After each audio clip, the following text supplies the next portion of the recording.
Hello, took a little break. We are back at Primo Calcio. We are here with the Dive Boys to do a little half season way ratings of Juventus since they are the Juventus guys. Welcome to the show, guys. Yeah, Thanks for joining. it's Thanks for Dash having. and Dave from the Dive. Dash and Yeah, Dave. We do 2 not of the have 3 German Dave this Ds. time. No, Damn, he's the in bed. dive Like, boys. yeah, Yeah, German it's Dave, like it's 4 in the 3 AM morning. or whatever. Yeah, he's not here. So you got the other 2 assholes. We do. But that's all He's right. cuddling in his blanket right now with his Jonathan David plushie. Ooh, nice. Yeah. Why He'll Jonathan probably hear David? this and be like, Is there a I reason? don't know. I just wanted to bite that egg him, or You as got we it. like to say, bait rage on the channel. Got it. All right, so we'll just kind of start from keepers to defenders and kind of go all the way through your strikers, kind of give you your take, and then we did last time a little like keep or sell. Do you want to delve into that a little bit or not really? Is there? Let's not do the keep or sell right now. What do you think? You want to do keep or sell? I mean, it we could is do. winter. Yeah, let's do keep or sell. Let's do it. All right, Market's damn it. open. Okay, I mean, All I for just the sell anarchy. everybody. But Di Gregorio. who goes first? You're the boss. Rock paper scissors. We'll just go Yes. kind of mix it. I'll start this one. So Di Gregorio, I think he's been average most of the time, above average here and there. I think that's just the type of keeper he is. I don't think he's amazing. I think he's a solid keeper. I would say in Juventus years of past, I don't think he would cut it, but he's good enough for this. I'm gonna give him a 6. Yeah, that's what I'd give him too. I'm giving him a 6. I think that's exactly what I think of him as well. He's average to above average, solid, and he's a keep. He's on a I think decent contract. So why? Yeah. Good, Dave. Yeah, I'll give him a 6.5. I think he's a little bit underappreciated. I mean, he stops the ball most of the time when he needs to. He's failed a lot by the defensive woes, especially early is true. season. Actually, a really good point. think- He's got a pretty bad defense in front of him, so maybe he does Yeah. deserve a little higher. Yeah. Yeah, I got to give him a little bit higher. Is like you guys said, is he spectacular? Is he anything special? No, he's a good keeper and he can play with his feet. Sure, He's 6.5. solid. Yeah. Yeah, what Yeah, about you? What you think? He sounds so kinky. He plays with his feet. Mhm. I'm just gonna give him a 7 because I think 7's the average, if not a little bit above average. Oh, 5's average. Is it? What's that? Is Yeah, what it 0. is? So, yeah, when- zero's terrible. When 10's people do perfect. these things in Sorry. like for most people, it's like a 5 is like a dash below average, a 6 is a good and solid. So 6 is good and solid. Anything above that is Okay. considered like better. I guess. Gotcha. Sorry, viewers or listeners. I'm stupid. We're making new So rules. I am. I'm just gonna go with the 6.5. He's got some good saves. He's got some bad positioning on some other ones, and for me, the expectation for him is not really anything crazy. I'm not expecting any crazy reflexes or any amazing shot stopping from him. I mean, he does the base necessities. The way that this team plays, it's not really heavily dependent on goalkeeping and defense because we have embraced the full send, and I am all here for it in a sense, just because I like the anarchy. Full send. yeah. Leroy Jenkins, if you It know, is. you know. You should just So sign I'm a just gonna player give him- like that just for your team. Just sign a player with it. Love it, down. right? No, Taylor Hernandez. I've been convinced. 6.5 makes a lot of sense, especially once we're just talking about the defense that actually sits in front of Yeah, them. the which, shitty defense play was strong. Yeah, we want to talk about like eBay of the past. Defense is like the farthest thing. So I guess we'll go there next. Bremer. Let's actually start with Dash. With a little snake. Oh, all right. Little Okay. reverse action. So I'm kind of in a mixed bag with Bremer, and I don't mean like mixed bag as in like he's below average or anything like that. There hasn't been anything like exemplary out of him just because he came back. I'm gonna grill Tudor for this, but he was rushed back from his ACL injury, ended up having a meniscus issue, and then did not find consistency. Is starting to find consistency now. Again, I think he's solid. I think he's your anchor in your back line. Has he been playing, out of his mind defense? No. I think the possession and the offensive flexibility has kind of taken a burden off of Bremer. So there's not really much of a defensive expectation, but he's still a solid defender. Contributed a face plant of a goal today, which was kind of funny. Yeah. But I will give him a 6.5. And the half point comes from taking it in the face like a champ. He did. Do you see what he does in the locker room? Yeah. Oh yeah. All right, Dave. Go away. Yeah, Bremer. I mean, obviously the injury thing, right? And I'm trying not to rate this too much on early season because of that relapse and everything. We know it's not the best version of him. But what we've seen the past couple days, I think we're getting back more to the normal Bremer. We're talking about like match days 18 to 20 kind of situation here where he's starting to get back into form, he's getting some consistency. And I mean, the eye test hasn't lied to us, the stats haven't lied to us. Everyone that we have talked to in the chat with Bremer being gone has like, we need Bremer back. The defense looks so much better when he's there, just so much more solid. And then he does come back and we up our clean sheet percentage by 50%. I mean, he's doing something. Yes, is he kind of big and clumsy and slow at times? Sure, but it's undeniable that he raises the level of our defensive line. He hasn't been spectacular, he hasn't been consistent, he hasn't had the minutes, so I'm not gonna like throw the whole bouquet of flowers at the guy, but I think he deserves a solid 7. You give him like 1 or 2 flowers, but you're gonna hold the bouquet, right? Yeah. That's it. Dave's answer: Stoinks. Points. And go for it. Well, I'm not giving another man flowers, but I will give him. I'll give him a 6. He had a rough start to the season, and he is in fact our only defender right now. At least that's healthy. That knows how to clear the ball to the box and read the ball in the air. So that's pretty good. So maybe I'll give him a 6.5. But no, I mean he's had a rough season with injuries, and I think that whenever players come back from serious injuries like that, especially big dudes, they need a little extra time. And like Dash was saying, they rushed him back, and that was probably a bad showing. And maybe I'm being harsh by giving him a 6. But if he keeps trending, how he's trending right now, I think that by the end of the season he'll be on course for a 7. But right now, overall performance 6. Yeah, he's a bit of an enigma. It's like when you watch him play, you're not like, oh man, this guy's amazing, right? Like, you never like caught myself saying that when I'm watching him. But he is solid, he's good, and the results It's all the all are box. always better though. They're always better with him for sure. So it's like he's doing something. Like the presence is there. I mean, obviously having I think a better coach there has made a bigger difference than almost anything.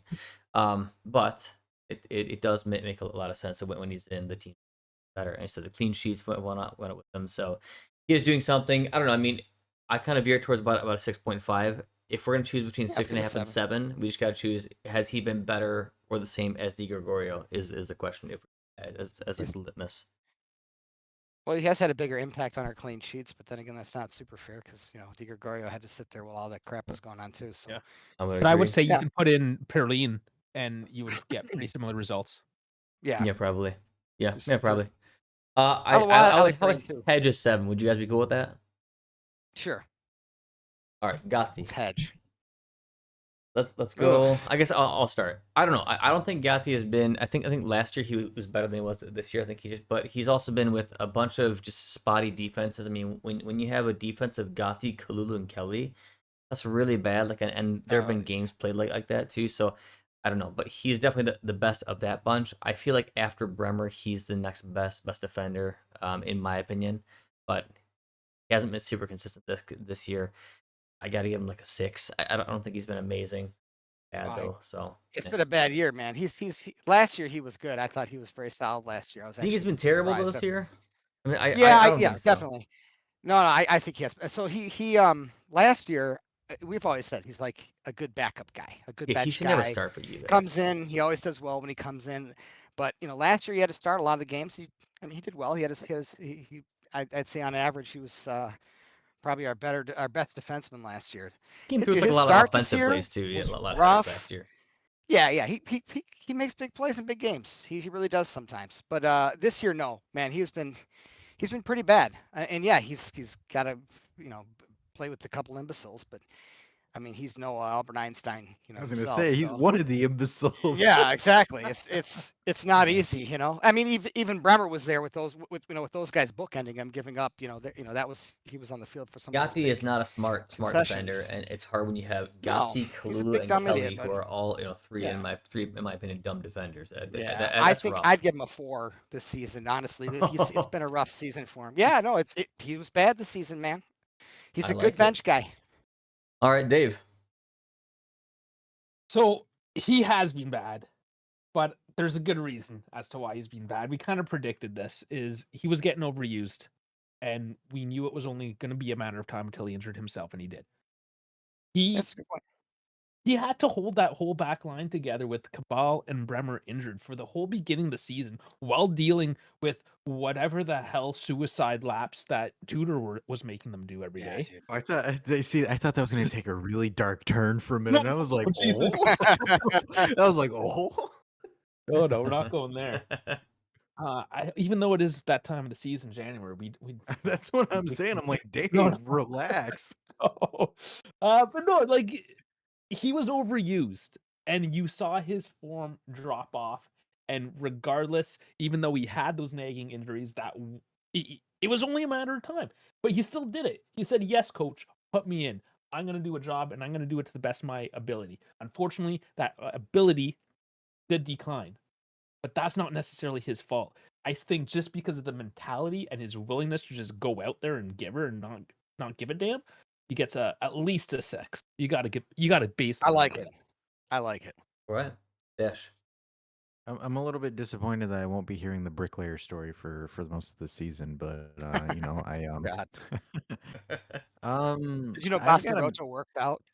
yeah, unfortunately. Yeah, right. I have a mixed bag for him, but at the same time, we kind of know where he's at technically, and I think he's kind of a boneheaded defender in the sense of him making challenges. Or it's very old school esque, but stupid old school esque, not Nesta or Maldini esque when it comes to his tackles.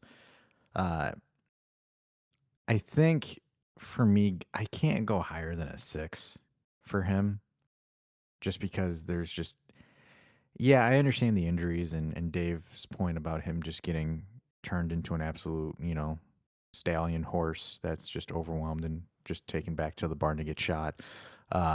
Thanks, Tudor, by the way. I don't know. For me, I think it was between a 5 and a 6. I'll just be generous and give him the 6 because of the injury. Because I think he would play a lot better with Bremer next to him. But yeah, I can't go higher than a 6 for I Gotti. think if we're going basically like 3 6s, and then after you give him a 4, we'll probably go like 5.5. I give him a 6. I don't factor in excuses, but those are some good excuses. Would you Thanks. I'm the upgrade yours best. from a 4? Yeah. Because if you upgrade yours from a 4, then it everything. No, give him a 5.5. Yeah. All right. That works. Are you sticking with your 4? Oh fuck yeah, I'm sticking with my 4. All right, there you go. I expect 5.5 more it from is. Gatti. Mr. Katz needs to step it up All right. because I like him. He's got to step it up. Rugani And he's will- Italian. Right. Yeah, well, of course, I'm totally racist. Gatti I was told is that I'm next. a good. Gatti is a good he's a good fighter. Like he's a dude you can just Yeah, trust man. to always put in a shift no matter what, and he's gonna come through in those big games. If he actually had a good defense next to him, he'd probably be awesome. The issue is like when he has to carry the team, that's never gonna happen. So Yeah, you can't have a guy like that's not the sharpest tool. he's in a the role shed player, man. carrying He's your a good role team. player. Yeah, right. Yeah. It's fine. let's You can't coach continue us with the snake here. Dash, we'll go Rugani. He played? He did. No, I'm just joking.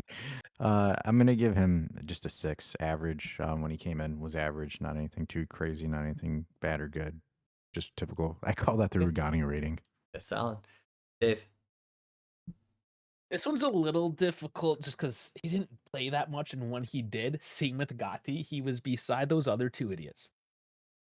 So I think we looked much better when he was there rather than Gatti. But he's good. He is a solid defender. Don't ask him to do anything else but defend. Yeah. I think I just have to baseline him again at a 6. He did his job. Fair. And yeah. Well, this is a player that I was been so frustrated with for so long, and I think when 2 years ago under Allegri, when he came in to take place of that Brazilian, the Three Stooges that we had. I thought he did a great job, and I think he's been pretty good and dependable ever since. And especially with all these defenders thinking they're strikers now, and that's like the main statistic for defenders is how well they pass the ball and not how well they actually defend. I appreciate his simple approach. Is he amazing? No, never has been, never will be. But sometimes you just need a good, solid brain back there while the other guys are doing dumb shit. So I'll give him a 6.5. And his wife's always going to be a 9 anyways. That's right, baby. I have no idea who his Should we wife give him is, a but 6 hey, so his wife's the congratulations. 9? Hey, You need to look at some Hey. pictures. nice. Yeah, you need to Google it. You got to do some research there, pal. I like You can put Rugani. her in place of the. Yeah. I like Rugani. I feel that like he's in days of old when he was coming out and he was like one of the very like bold, like the big names out there when he was younger, right? He never kind of panned out the way that people wanted him to. But I feel like as we go on in this the cultural land and defenders get shittier and shittier and the quality of defending as a whole goes down, Oh, his it's rancid. stock has actually risen up because he has a brain. And we're covering this one game against Madrid, and it's just something that I loved how he played Vinny, and it's just the style of defense. He's a pure defender, but he thinks about like, all right, if I step here and move here, then this is gonna throw this guy off. Like his brain is actually clicking the whole time. Where you just don't see that in a lot of defenders. They're very reactionary. Like, oh, this happened, now I'll do this. He's thinking ahead. I like Rugani. I think he's actually totally solid. I wouldn't give him some great rating. I think he's a 6 as far as playing, but he just hasn't had a lot of playtime. But I like Rugani. I think he's underused in my opinion, and I feel like if you Totally, put yeah. him and Bremer together, is very solid. You got a stay home smart guy who reads the game well, and you got a good physical presence in Bremer. I actually feel like they should be playing together a lot more. But that's Yeah, my he's take. injured now, but that's definitely who I would be starting if we had a back four. That'd be my center two center backs. That'd be Bremer and Rugani all day long. I agree. Yeah, I would like that. Kalulu. That's a good point counterpoint. Man, he has like a couple good moments, but in my opinion, he always misses guys. Like in most of our reviews that we've done up to the halfway of the season, he's almost always responsible, just like Kelly, for losing his man or something. And yes, he comes forward decently. Just not a great defender. I don't think he's terrible, but I don't love it. I'll give him about a 5. Anthony. Oh yeah, I know. I'll give Kalulu a 5, but yeah, he's like the exact opposite of we were just describing when we described Rugani. I mean, he's doesn't defend well, chases the ball, gets stuck ball watching, can't get the ball out of the air, always misses his man. Now he's a very, very frustrating player to watch, and I know he does do a lot of good things going forward, and that's great. But for me, I still want my defenders to defend first. Dave. But he hasn't been bad, and he's been reliable in terms of showing up and Yeah, getting on the he field. hasn't been injured, that's for sure. He's on the field. Not often. Yeah, he's your Danilo, honestly. Actually, that's not a bad comparison. Mm-hmm. He is essentially the direct replacement. Yeah. That's actually more. What do you think, I never Dave? thought Danilo was a great. Would you Danilo rate wasn't a him? great Would you defender. rate Mr. Kalulu here? Yeah. So, and this kind of counterpoints to your guys' angle in that he's supposed to be a defender, but that's not really like he's a right back. He's playing a right center back. He's obviously been doing a decent enough job. He's showing up. In fact, he showed up for every single minute of the season. Like Yeah. how Really? highly, first of all, do we rate that he has not missed a single minute? Consistency does matter. It's honestly why I didn't give him lower, because at a right center back, when he makes a mistake, somebody's behind him. So I think he's better there. But yeah, Well, sometimes. consistency is huge. Yeah, I mean, he's made mistakes, but he's also had goals. He's gotten close. Like he's had a lot of attempts. He's okay. Yeah, I get that argument. He's not a real defender, and we laud their offensive stats. But I mean, that's kind of what this profile is. And kudos to Spalletti. He has utilized that correctly. That is very true. So how much of it is the man Kalulu himself? How much is it Spalletti managing him and his position? Obviously, it's a bit of both. But man, I don't think he's anything special, anything great. But he hasn't missed a minute. Who does that? There's only one other guy in Europe who has done that right now. I'll do it. I'll get my fat ass out there. No, I gotta bump him up to 6.5. Just he Okay. shows up. Nobody else does that. Right. What you think, Dash? I'm gonna give him Kalulu. 6.5 for Kalulu. Again, consistent show up as far as play style goes, and I would give him higher, but I think he's a benefit of the current system more than kind of his game taking a step up. And I think you could probably go into this right where he played center back for the season that Milan won the Scudetto. I mean, the big thing was he was able to be there and play a consistent level of ball.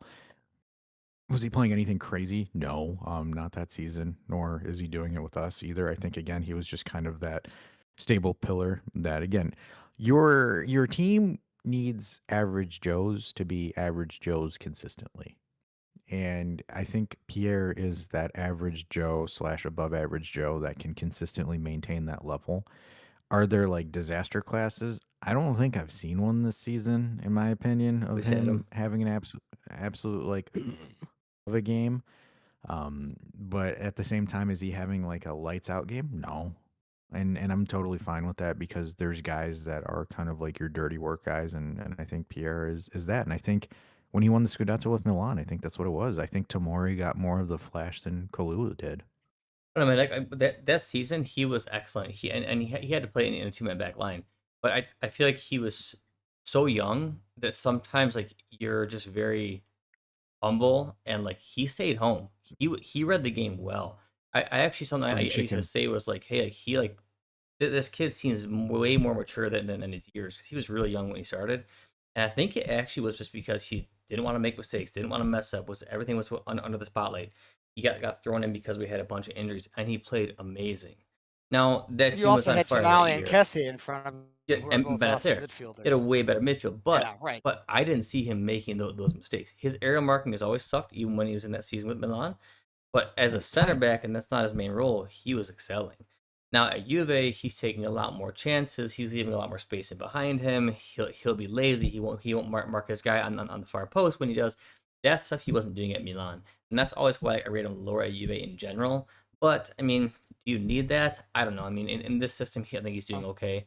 Maybe that all averages out at about a 6 since Anthony gave him lower, gave him higher. So I guess, do we think he's been better, the same, or worse than Rugani? He's definitely been better than Gatti, but has he been better than Rugani? Worse Played more. defensively, but Rugani's barely played. He's been Exactly. injured, so So where do That's we why lie? my kicker was just on consistency and showing up. yeah. I mean, that's the one thing that makes him special, and it does really because nobody else does it. No, every minute of every game is pretty impressive. I didn't actually know that.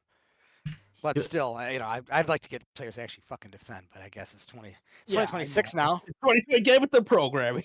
Yeah. Yeah, I know. Ending. We don't. He gets a 6 with an asterisk for maybe higher, since I guess that's what our ratings average out to. All right, Kelly, I'm dropping the averages. the man, the myth, the legend, Kelly. Dash, what you got? Lloyd. Oh man, you guys are gonna hate me for this one. I'm gonna give him You love above him. average. I'm gonna give him You love above him. average. Like I honestly, I think like a 6.5 to a 7, just because of his offensive contribution, his ability to overlap runs, contribute on the offensive side, make some decent saves, and score some crucial goals. Hey man, I mean, if you're counting him as like a wing back, I'm all about that. If you count him as a center back, I don't know, but hey, are you going 7? What are you thinking, Fuck it, I'm here for it. 7. Dave? You got He has been the most underrated player on this team this season. Ooh. And it's kind of crazy to say that at the beginning of the season we would not have said that. Right? It's just okay, he has had a couple nagging injuries here and there. He hasn't been 100% consistent, but when he has been there, he hasn't really put a foot wrong. Yeah, there's a couple ins. Everyone has their moment. Sure, I get it, but like Dash alluded to, like he's playing the system. And this goes back to Kalulu as well. How much is it the man? How much is it the manager? Like Spalletti has to, and we will talk about him obviously, but Yeah, we'll Spalletti get Spalletti. Yeah. is using Kelly in a way that just works. Now I won't go as high as a 7 because I think a lot of that is still the system playing to him. If you throw him in, let's say Tudor system, it doesn't really work as well, right? So Tudor's retarded. Sure. Yes. But like he's a man that needs good management, right? So that's why I'm not putting as high as a 7. A lot of it's I'm giving credit to Spalletti, so I'm giving him a 6.5. Ant, what's your opinion on Lloyd? Well, you guys haven't been watching our breakdowns. I know we haven't done them in a while, but I would say almost every single one of them had a amazing snafu from Kelly. Yep. I think he's lived up to my expectations. He's been a terrible defender. Probably our worst one that gets consistent playing time, which is absolutely baffling to me. I think that Coop Miners has actually been just equal to him on defensive ability. I mean, he blows coverages, can't get balls out the box, can't pick up guys running right in front of him. Absolute disaster. I know he's got some goals. That's great, but I want my defenders to defend first. That means more to me. So I'm giving him a 4. I like it, and you know me. I think he's a horrible defender. Dude, I'm He's a gonna give him fucking the ass defender. I'm gonna give him the And exact same. Spalletti knows he's a dumbass, so that's why he's keeping the ball away from his defense. He's smart. Spalletti is He's doing a smart very coach. good job with this. Just He get the ball he out of is there. Go really forward. making this thing work. So we'll Yeah. get to him later. But yeah, Don't try to turtle up and organize. Just get it the hell on the other side of the field. he's he hasn't really like positively surprised me this year in our breakdowns. And I mean, yeah, we've taken this past month off, but like when we would do it week after week, I would probably say at least 60 to 70%, probably closer to 70% of Juve's goals have him doing something wrong in there. Positionally, he doesn't track the runner, doesn't mark the guy close enough. Almost every goal. So I can't give him any higher than like a 5, but I'm going to go about a 4. So I don't know where that averages out. We got a 4, 4.5. We got a couple 7s in there. Oh, 5s, 6.5. 5.5 probably. 5. Yeah, and again, this is a classic. Like you guys are focusing on like defensive defensemen. Yeah, and it is a bit of a split. He's a controversial one in that sense, but He's British, that's why. Yeah. he's There's just English, no way yeah. he's been, in my opinion, there's no way he's been the same as Gotti. But Gotti's been bad too. Maybe he's been. Who knows? Yeah. Well, I mean, I would start Gotti over him any day. I'm But not still, saying that's an amazing upgrade, but holy Well, crap. it's because we don't have a comp for Gotti because Spalletti hasn't touched him yet. Yeah, exactly. Yeah, I guess you're right. Well, he's still All right. Good. Yeah. Cambiasso is a weird one. I don't know. Yeah. Is it weird? I don't know. He's had like some. No, he's so weird. I don't know. He's got a ton of potential. He'll have games where you're like, all right, that's the Cambiasso that we've seen in the past, and he's got games where he'll just lays a stinker, doesn't do much. Like I don't know. I feel like he's let me down a little bit this year. I expect him to progress, but then again, I mean, you know, Tudor is Tudor. We'll see if he gets it going more. I mean, I think they only had 10 games on Spalletti, I believe. I don't know. Oh, we're close to 15 now, I think. 15. So I mean, yeah. I don't know. I'll give him a 6. I could go more towards like a 5.5, just because he's kind of let me down a little bit. No, I'm gonna go 5.5. He's gone with some good moments, but for me, my expectations, I think subjectively, I'm gonna give him 5.5. That's what you think. Well, I mean, he's not that young to do the potential thing anymore. I mean, it's sooner or later you have to realize and grow up and be a man. And I just don't see that happening. Last year he started out really, really well, and then just absolutely stunk it up. And I mean, a little bit better under Spalletti, maybe.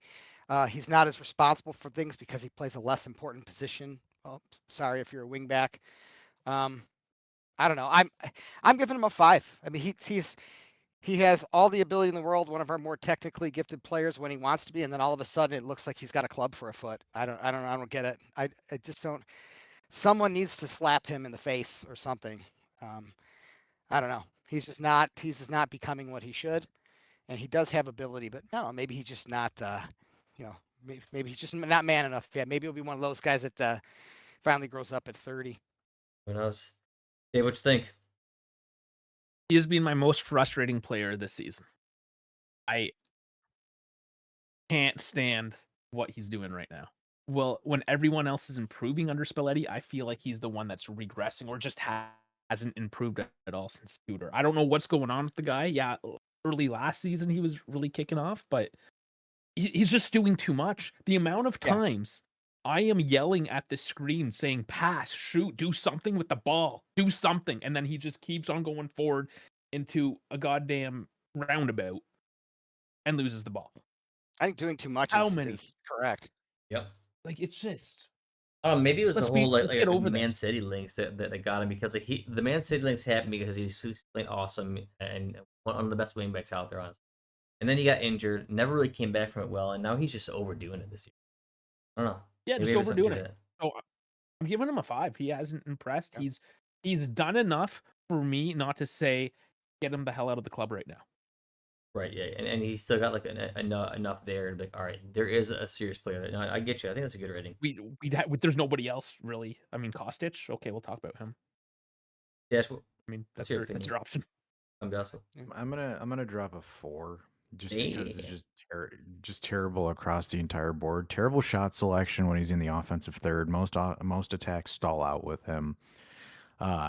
Honestly, his role is just to transition the ball from the back end to Yildiz and get the fuck out of his way. That's kind of how I feel about Cambiaso offensively. Defensively, really poor positioning, really bad passing decisions, just bad decision making. Like for me, if you can summarize Cambiaso into one word or two words, it's decision making. Like that's what it is. Like it's just I don't see it. Because there's times where it's just like, dude, why are you forcing a shot? You're not even supposed to score. Cut it back in and do that. Or even like, for example, with back passes, right? Like one of the most biggest taboos as a defender is doing a cross switch back pass, right? Going from the left back to the right back instead of, to the center where you circulate it around. Like I've seen that happen so many times where like me as a player, when I'm playing, if I'm playing as a center back or if I'm playing, as a keep and I see my left back switch it to my right back directly, I'm on his ass. Because that is one of the most stupidest passes you could make. And I see that consistently from him. So for me, I can't. It's just terrible decision making and I can't rate him higher than a 4. So 4, I did 5.5, a couple 5s. So I guess it averaged out like about like a 4.75. So I guess he gets 2 to 5. 5 with a negative asterisk. So right now he's the worst of the bunch. Yeah. That's where he winds up. Easy. All right. Cabal. Hey, quick with Dash. Way Dash. Is Cabal. I think he's still in Bogota. No, he honestly, from the sample size that I saw, I would probably give him a 4. Very poor positioning, very poor man marking, very poor passing. Just poor things in general from Cabal, where I was just kind of like, holy hell, this guy needs to get off the field. And I've had moments where, Dave's doing a watch along and I come in during halftime and I'm like, bro, Cabal needs to get subbed. And there's a lot of instances where I've seen Cabal get subbed in the 46th minute. And generally, if you get subbed at halftime, Yeah, you're not. unless you're hurt, you're buns. So I'm sorry, Cabal's probably going to be a 4 for me. No, there's no way he goes higher than that. Dave, what are your thoughts here? can't even. I don't even know how to give him points. He showed up, a couple weeks ago, and then did what? Like Dash said, getting subbed off at the 45. I'm not as pissed off with him as Cambiaso because I haven't had to deal with him as much, and that's the only reason why. I mean, I just don't hate him right now. Essentially, different but expectations too. Yeah, it's like okay, I understand he's coming off injury. It takes him some time, and I don't want to be too hard on him because of it. But he's been really bad when he's shown up. Like we see other players come back from injury and not suck that much. Zagrova, for instance, like a 4. Fuck it, he's got a 4. All right, and what do you think? No, I'm going with 3 for the exact same reasons that the Die Boys said. I agree with all that. But I give that a 3. I think that's lower than that. If 5 is average, right? That's 2 steps below average. So that's double suckage. He gets a 4 from me as well. So I think that's basically we just got 4s a couple across the board, zeros last 1.3. year, So yeah, he kind of averages at what is that place, like a 3.66. So we don't do those. So give him a 3.5 or give him a 4. Yeah, 4. Fine. Loca. Oh, I don't even whose turn's it to know. start? I guess it's mine. I don't even know Yours. what to think about Locatelli. He's always like a pretty steady Eddie. He's still the best D mid that you guys have. I think that's not his great position. He's had some good games. I don't know. I mean, it's hard for me to rate Loca. I do expect more from him, but positionally, I want to see him as a center mid and a 3-man. I don't love him playing too deep because he just runs back and it's a terrible position in the box. But he cycles the ball really well. He's a good presence for Juve too. Pretty consistent. I'm gonna go 6.5. Wow, you're nice. Yeah, Well, I mean, Damn. yeah. I mean, I think people know how I feel about Locatelli from I our think he's national team. I think he's not a problem. Like I think yes No, he he's not a causes problem. issues, but he's not a problem. Oftentimes he's like a net positive for them. If you were to actually add a real D mid with him, he'd probably be really good. Well, we always say he should be just like Gatti. He's a bench guy that can come in and He's like got more his skill than role. Gatti though. I mean, like he's Hold, a hold better on, time player than out for a Gatti. second. Like, what do you Yeah. guys think his actual role is in the midfield? Currently, or what should it be? Right now, or what he should No, be. like ideally. I'm saying like ideally, right? Because like Oh, I'd the have him one come thing off that the bench and play like as a box-to-box center midfielder. I don't like him being responsible for covering up the defense. I think he does a terrible 1000% job. agree. We've shown a number of times where in our Italy reviews, Juventus reviews, he just gets way too fucking deep. He offers no fucking coverage. He isn't marking in the right spot at all. He's slow. He's gumpy. Does he try hard? Absolutely. Can he pass sometimes? Sure. Does he move the ball quick enough? No. But I don't like him being responsible for anything. I like him okay. running, doing a when he box-to-box role. was making his name, especially in that Euro summer, it's because he came on and played a center mid in a 3-man midfield for Italy, and he had Jorginho behind him, a true D mid who was very positionally sound. When he's the man to do it, sometimes he does it well, but a lot of times he does it poorly. And a lot of my stuff is actually more biased because of his performances with Italy, which I think were atrocious. So I tried to drop that for No, this rating.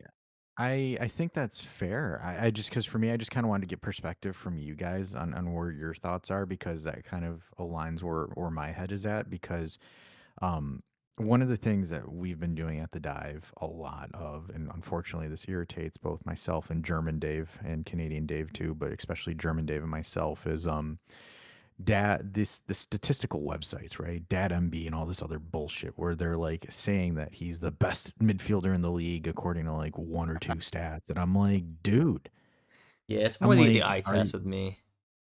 it's yeah, and it's like again where it's just like you look at it, progressive passes, and then we spent in Canadian Dave, you can quote me on this. We spent a 15-minute video breaking down what's actually considered a progressive pass and all this other Yeah. stuff and why his stats are like grossly inflated.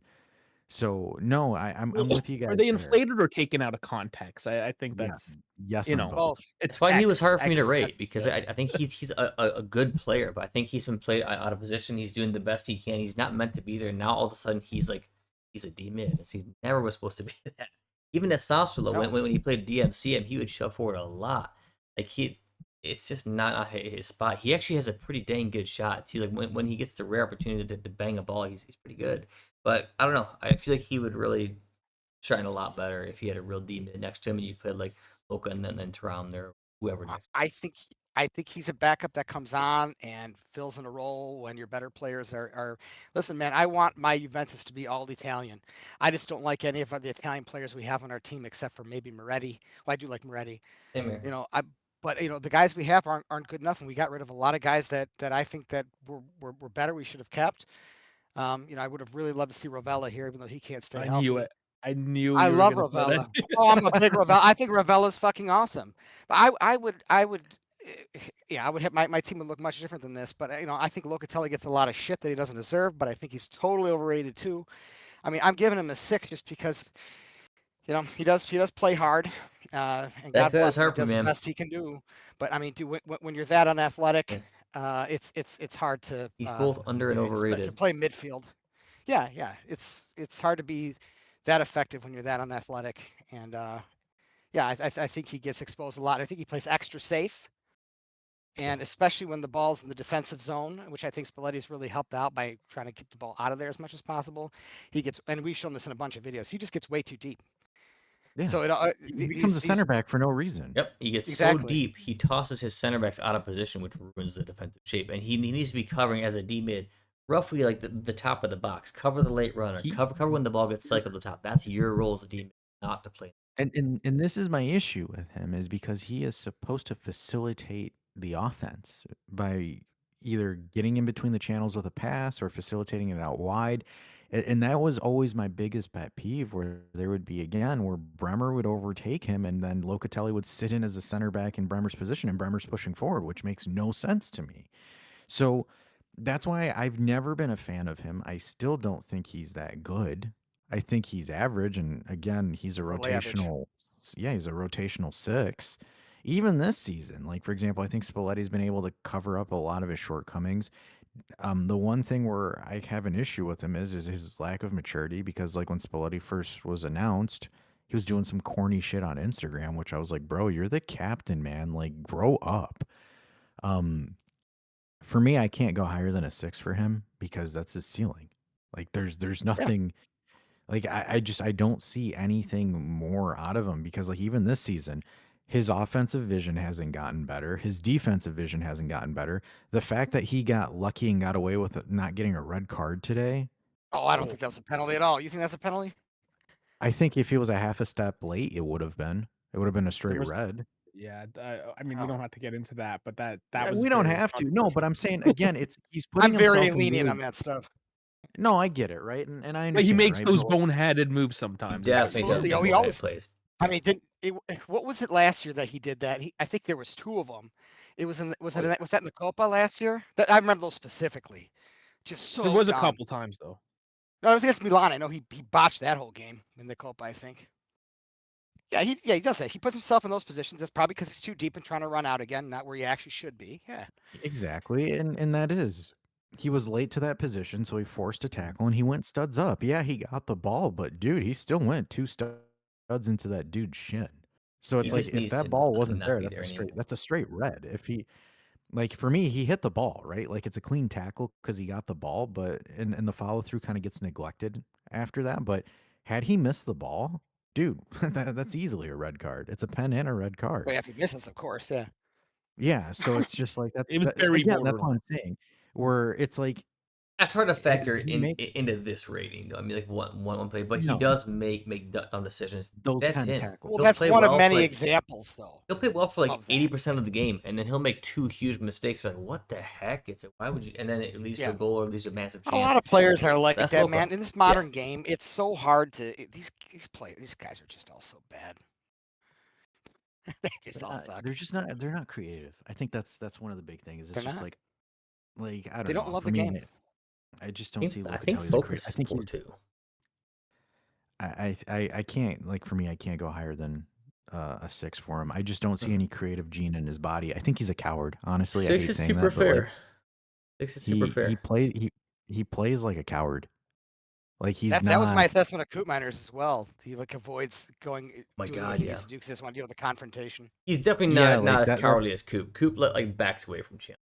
Loco Yeah, is Coop a backs bit away. boneheaded and dumb, but Coop like legit backs But- away. But no, I think he's right. I think he does play like a coward. Yeah. I think a Like lot of he these does. guys do. Yeah. Well, Because like, I go ahead, Dave. compared the reference point though, right? Like Locatelli compared to, I don't know. I'll just use a name that I saw linked to us today, Isaacson. Right? You have guys like Isaacson in this league who will use every opportunity to bitch and moan and cry and act like a Sally. Whereas Locatelli, Yep. like, okay, if you're talking about the 1990s version of Italian football, yeah, I mean he's a bitch. No, in today's Dave, day and age- that's not what I mean. Like, I don't mean about like whining Yeah. and bitching about stuff. I mean, like, for example, being able to take that risk and make that incisive pass, be able Yes. to take control of the game, that take he's possession. solo. And this is what the problem is, that he sometimes does do that. He does. And then sometimes he's just like, what the fuck? The issue is You know? his positioning, because as a D mid role, like unless you're Andrea Pirlo, which let's be real, there has not been a Pirlo who's come out in a long time, right? You know, your closest thing you're gonna get to him is Modric, who's like 40 years old. that role doesn't exist right now. Nobody's actually good at that shit to play deep line like a true regista playmaker. It's not happening. No, Vitinha from PSG, I Yeah, like but that guy. Vitinha slides forward a lot. That's Like he there's doesn't sit very far yeah, back. there's like 3 or 4 of them. It's a bit Yeah, different, yeah. right? But There's still, like 3 or 4. that where he's playing as D mid, his main role, collect the ball, shut down attacks, cycle the ball. When he makes an incisive pass forward, that's like, oh, great. He should be making some forward for passes, but for him to just hit a striker, that's more Pirlo style. Loco doesn't have that vision. You almost can't expect it from him. That's not his position. When he slides forward in the center Right. mid, he does a decent amount more of that stuff. We're He's so hard to suffering- rate, man. He's so hard to rate. We're suffering right now of like the greater diaspora of Juventus fans and how we talk about Locatelli is that we talk about Locatelli like he is our Pirlo, for instance, but he's not. We have to stop.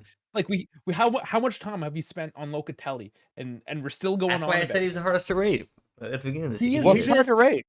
He's just another dude, though, and that's the point. Yeah. We're throwing out sixes, and that's right. my number for him. A 6. He's just another dude. You know what? Why like do it. we He's a make him jag. out more than that? That's the You know what? You're consensus. fucking right. I agree with you. It's because He's a jag. because he gets these as Dash saying, he gets these stats where he's the best in the league at this, even though we don't believe it.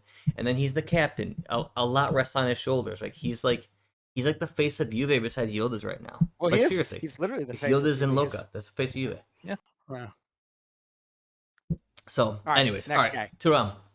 Turam. Dash. 7.5 to an 8. Damn. Hands down, one of our best midfielders. That's it. All Box right. to box, back to box. Yeah, box to box coverage. Thuram is your best 6 that you have right now. Dave. He was, I think, unanimously, but he was one of our best players last year in our ratings. I remember that. Last year, yeah. He was my number 1 pick. I think he's taken a bit of a step back from that. Agree. It's blame just it Tudor. hasn't. No, but even under Spalletti, right? He hasn't been as decisive. He has a couple of times. He's still trying to make those forward runs, but you see a bit less of them. They're a little less decisive. He just has less hunger, it seems like, this year. And obviously the man puts in a shift. And yeah, I mean, maybe just our best midfielder overall, arguably. But definitely a step back. So no. I'm gonna go a bit low. Who else did I have at 6.5? No, we have Di Gregorio at 6.5. Let's give him a 7. He's better than that. All right. Anth, what do you think of Turam? Oh, I think he's been poor. I think that everyone's gotten better under Spalletti, but I still don't think he's improved defensively. I don't think his technique's improved at all. Spalletti's. I mean, it's really sad that Spalletti's having to tell him, keep your head up. He had a whole thing. He was saying, oh, he's telling me to keep my head up. It's like, how old are you, man? How long have you been playing this fucking game? Yeah, keep your fucking head up, okay? Tell our 10-year-olds that. I mean, it was probably the one signing that Juntali made that I liked. But you know, I'd like some players with some actual skill on our team. I know that we have a term called grinta that we all like to say, and that doesn't mean you have to be just big and stupid. You can also have skill and work hard and give a shit. That's kind of what grinta meant. You could have skill. It's not a video game. You know, Well, like there's 2 types of Grinta. yeah. There's Gatti and then there's Yildiz. It's I don't They even both know if have I it. would say They both have it. Gatti's. Yeah, sure. There's Yeah, the I mean, dumb, it's- I'm gonna go run for 10 miles straight, and Mm. then there's the I'm gonna intelligently think about my team and do the best for it. when you fight, it's about just winning fight, those 50. To me, here's what Grinta is. I don't care what shape or size. It's who's going to win the ball when you're running 50-50. Who's getting to the loose ball? Who's going to win that fucking header? Who's going to not fall down and cry and stay on their feet and make a play? I think there was a Del Piero thing I linked on X a couple days ago where, you know, it was him like jumping around somebody. He, you know, contact's made. He stays up on his feet. He keeps making the run. Like that to me is like, you know. Who's going to try that little bit harder when it actually matters? Who's going to get in front of their man and push them just because it matters? And you got to win that ball. Who's going to Scott McTominay for you? That's the best I love that guy. play right now. Like, Scott McTominay's Grinta baby. You know, He's not skilled, but makes he's a got mistake Grinta. early in the game, goes and gets you 2 fucking goals. Fucking that guy's a beast. Thuram, to me, you know, he's been lazy, been responsible for a lot. I mean, we've covered a lot of this stuff on our podcast in the past. I mean, just. He's horrible defensively, horrible positionally. I think he's just really dumb. Doesn't have the amount of skill I want him to have, but he's strong and has some potential. And especially how he's being used now, where a lot less emphasis is being put just in general about defense, and they just, rocket forward, baby. Play to your strengths. That's just good coaching. His skills, I don't think, have improved at all. He hasn't been terrible, but I'm not a huge fan of what he's done this year. I would give him a 5. Right. We got a couple, a I 7, a expect 7.5, more from him. and a 5. Yeah, He was one of my favorite players for Juve last year. I thought he was pretty dang good across the board. This year, I would agree. I think he took a step back.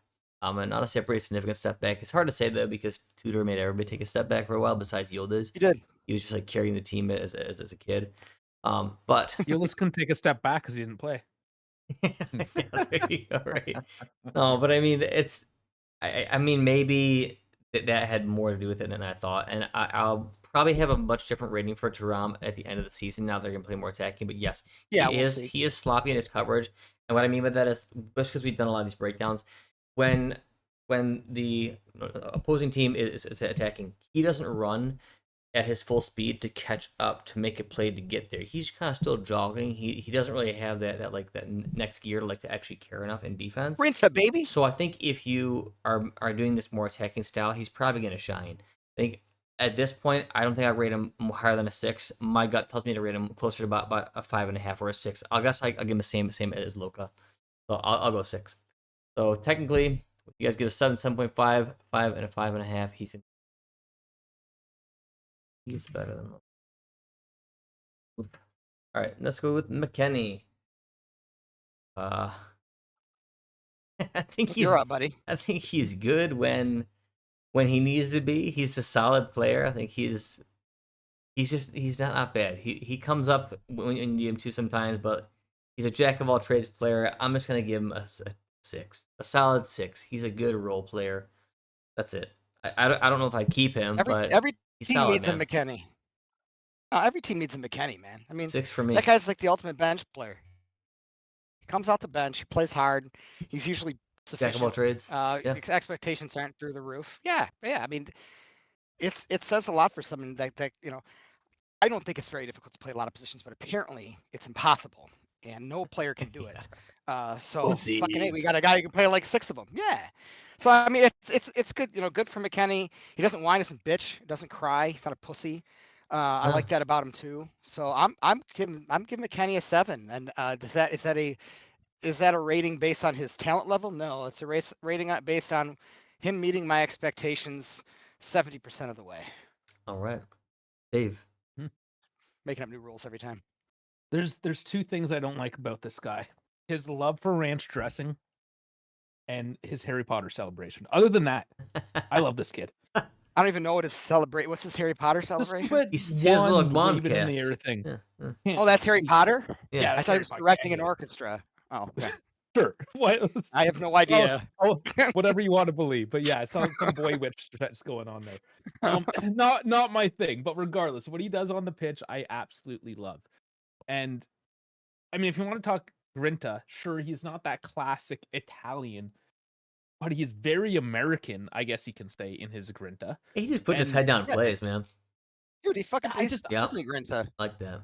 I love his style. Like, again, it's not that classic European style, but that's what makes him different. That's what makes him unique. Is he the greatest thing out there? No, but I mean, he shows up every single week, and it doesn't matter where the hell you put him, he will give you a 7. And sometimes it's a 6, but sometimes today it was a 8.4 or whatever. I mean, he is that 7 across the boards kind of guy, week in, week out. So that's what he gets. Every team needs a McKennie. What do you think, Dash?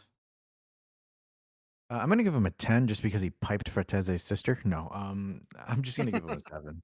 I think again, McKennie is just a great switch role player that can just fill any position, fill any hole, and he's what successful teams need to have. Like, I mean, when Barcelona was killing it back in the 2010s, they had Sergio Roberto, and Real Madrid with Lucas Vasquez, and currently with Valverde. So obviously, is McKennie like Valverde? No, but again, McKennie is that one utility player that you can play anywhere, and he's consistently a contributor. I mean, I don't think there's been a season where, he was abysmal. I think he found ways to contribute on any form or shape in the season. And honestly, the only people that don't like him are really dumb people.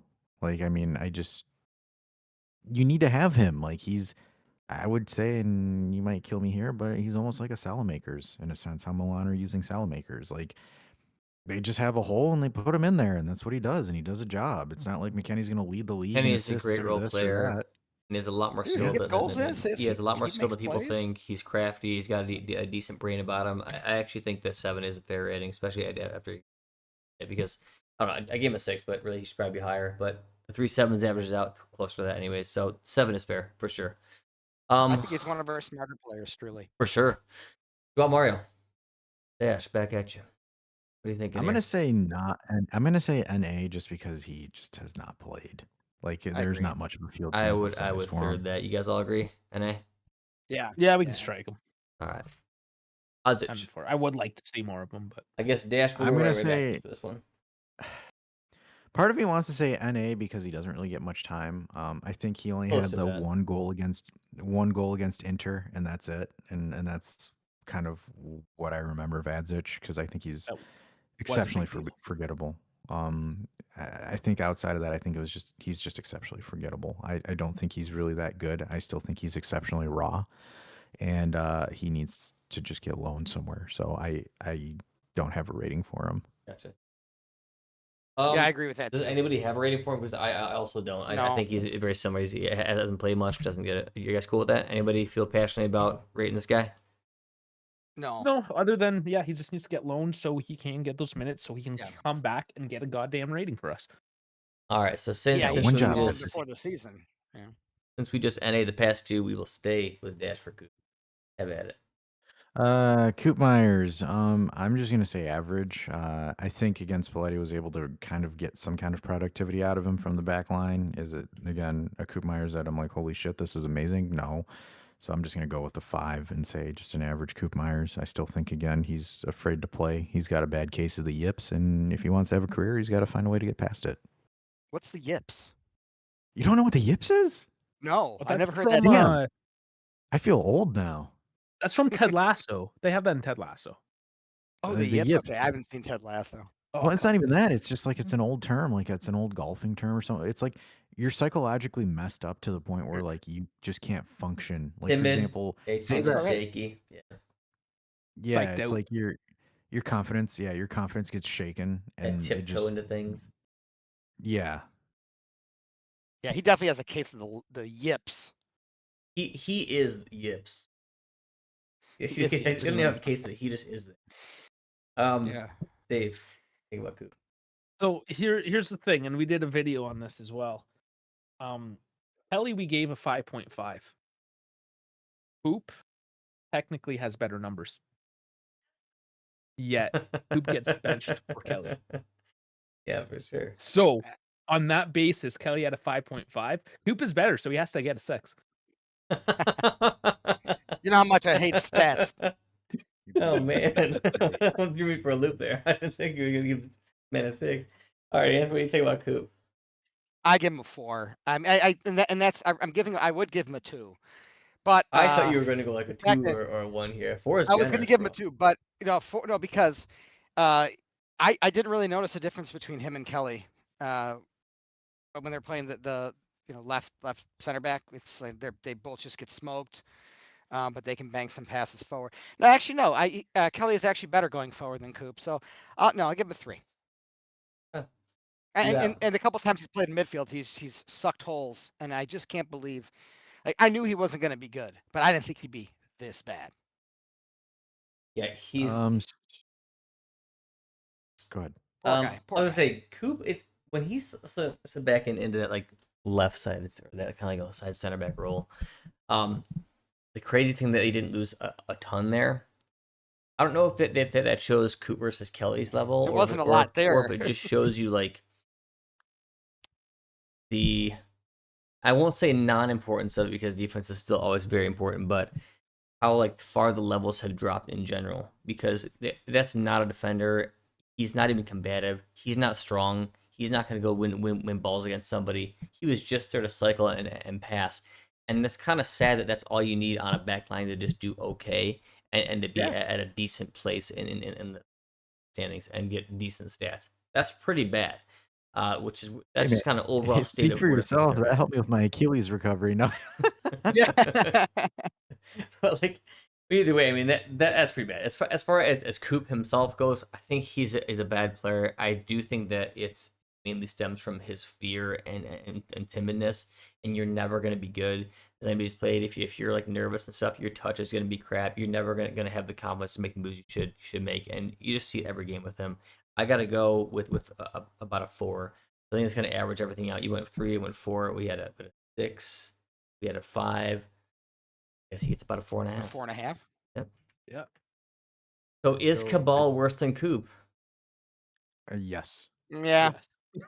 Yes. Then so Yes. far these Nobody's ratings are played good. some games. We got good ratings. Yeah. All right, Our ratings are Kostic. fucking awesome. I think Kostic So, is solid. I don't think. What were you gonna say? Go ahead. Side note on the Yeah. yips, so I do have a definition for it. The Oh, yips is hey. a sudden involuntary loss of fine motor control, usually in athletes that make it hard to perform simple, well-practiced movements. I guess like a big in- twitch. That you just. In forms of footy, short passes and penalties. Why it happens: performance anxiety, overfocus on the mechanics, stress, or loss of confidence. Sometimes again neurological issues, but when it comes to footy, one of the main causes is overthinking automatic skills, performance pressure and fear of failure, and then a negative feedback loop, and then identity and expectation pressure. Yeah, So it looks honestly, like you can just all see of that all those. on Coop and like That's like, fucking you know, spot on. Yeah, you can see it all on him. Sounds like your love life. Yeah. Fuck off, Dave. Hey man, Michigan girls are crazy. Okay, leave me alone. We'll go Oh, they're with just fine. They're just fine. You gotta stop fishing the toilet. Oh, why is this another Yeah. turd? It's like, come on, man, put the line in the water. Yeah, there's a rule: you never date girls north of 8 Mile Oh, why? because they are crazy. That's my hood. I That's my guess stomping ground. we can note, I guess, for the listeners here, there's 3 Michiganders all in one. Yeah. room. right. All from right And around I'm not Detroit one of them. too. Yeah, wow. so you Yeah. know what I'm saying, bro. So speaking of Driz, let's talk about this guy Kostic here. No, Kostic, you know, he's not bad. He doesn't impress me. He 5. has a good foot on him. But I'm gonna go 5.5. Kostic. Yeah, I think he's better Throw than I fives thought at he'd him. be. What's Yeah. you think, Ant? We got 5.5. What do you think, I don't have a problem with Kostic. I'm not a huge fan of his, but I don't think he sucks. I don't know, 5, 5, 6, 5.5. Ooh, well, we can't give him a 5.25. So he gets a 5. Is he better or worse than Kelly? Or that's the question here. No, he's better than Kelly. Kelly's but he doesn't have as much tactical responsibility as Kelly. He Defenders all they hasn't can do is had fuck up. he hasn't had the opportunity really to do much more. Yeah. Is he better or worse than Gatti? I think he's the same. No, I think Gotti's. The problem with the Kostic is he just hasn't had the minutes to really prove know. himself. No. Like an he's insurance- the he's an classic. insurance policy. He's the classic, like when you look at match ratings. Okay, somebody came in at the 70th minute. The game was already on. He just showed up to, take up space. He gets a 5. That's basically what he is. Yeah. Yeah, he's honestly an insurance policy for depth. That's really what his role is. Is his contract up this year? Yes, end of the year. He won't be back. No, he won't be. Miretti.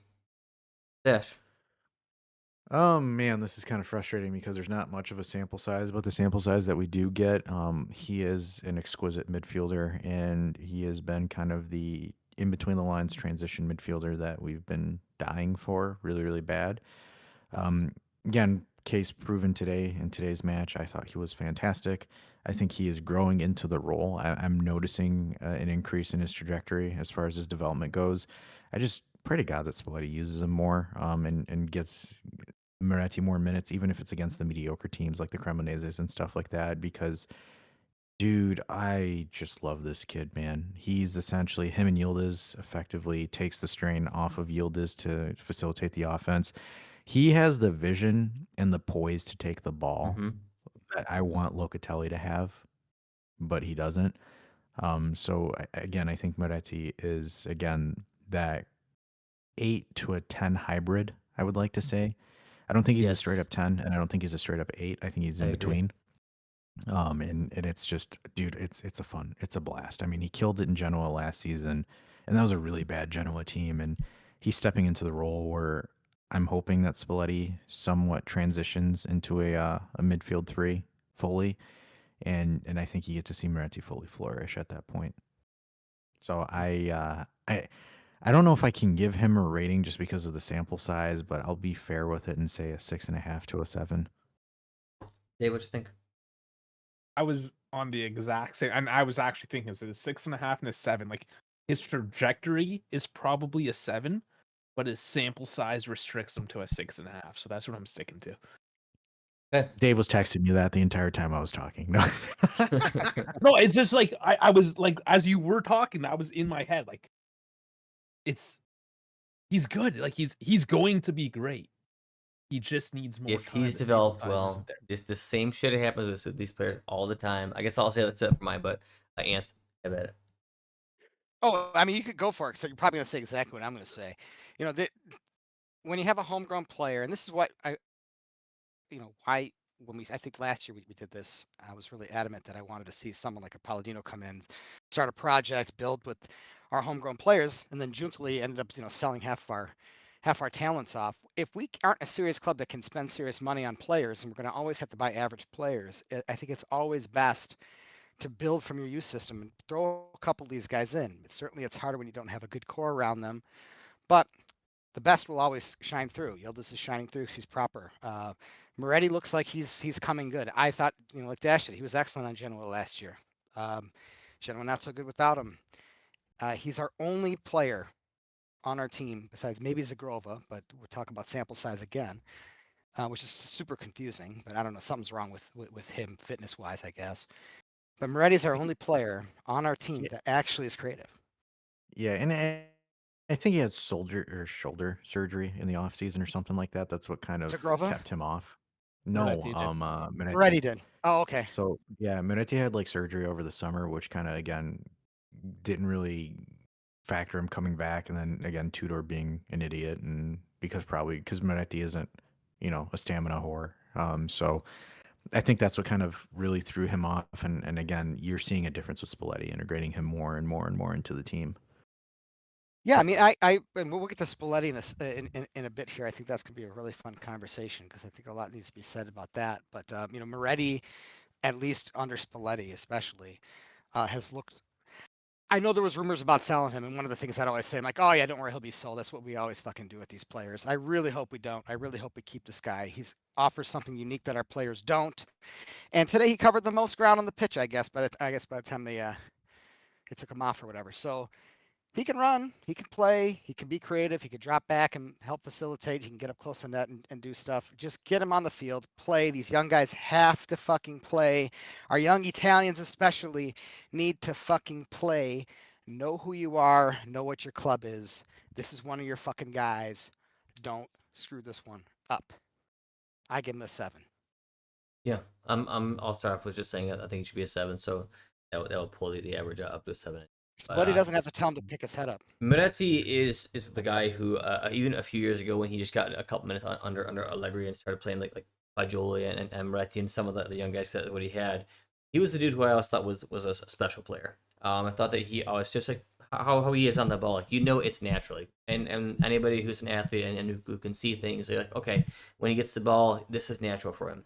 He's not trying to do he's not trying to think too much about his feet. He just does things like he's good, he's talented, he's like Yildiz, but he's actually creative as a same.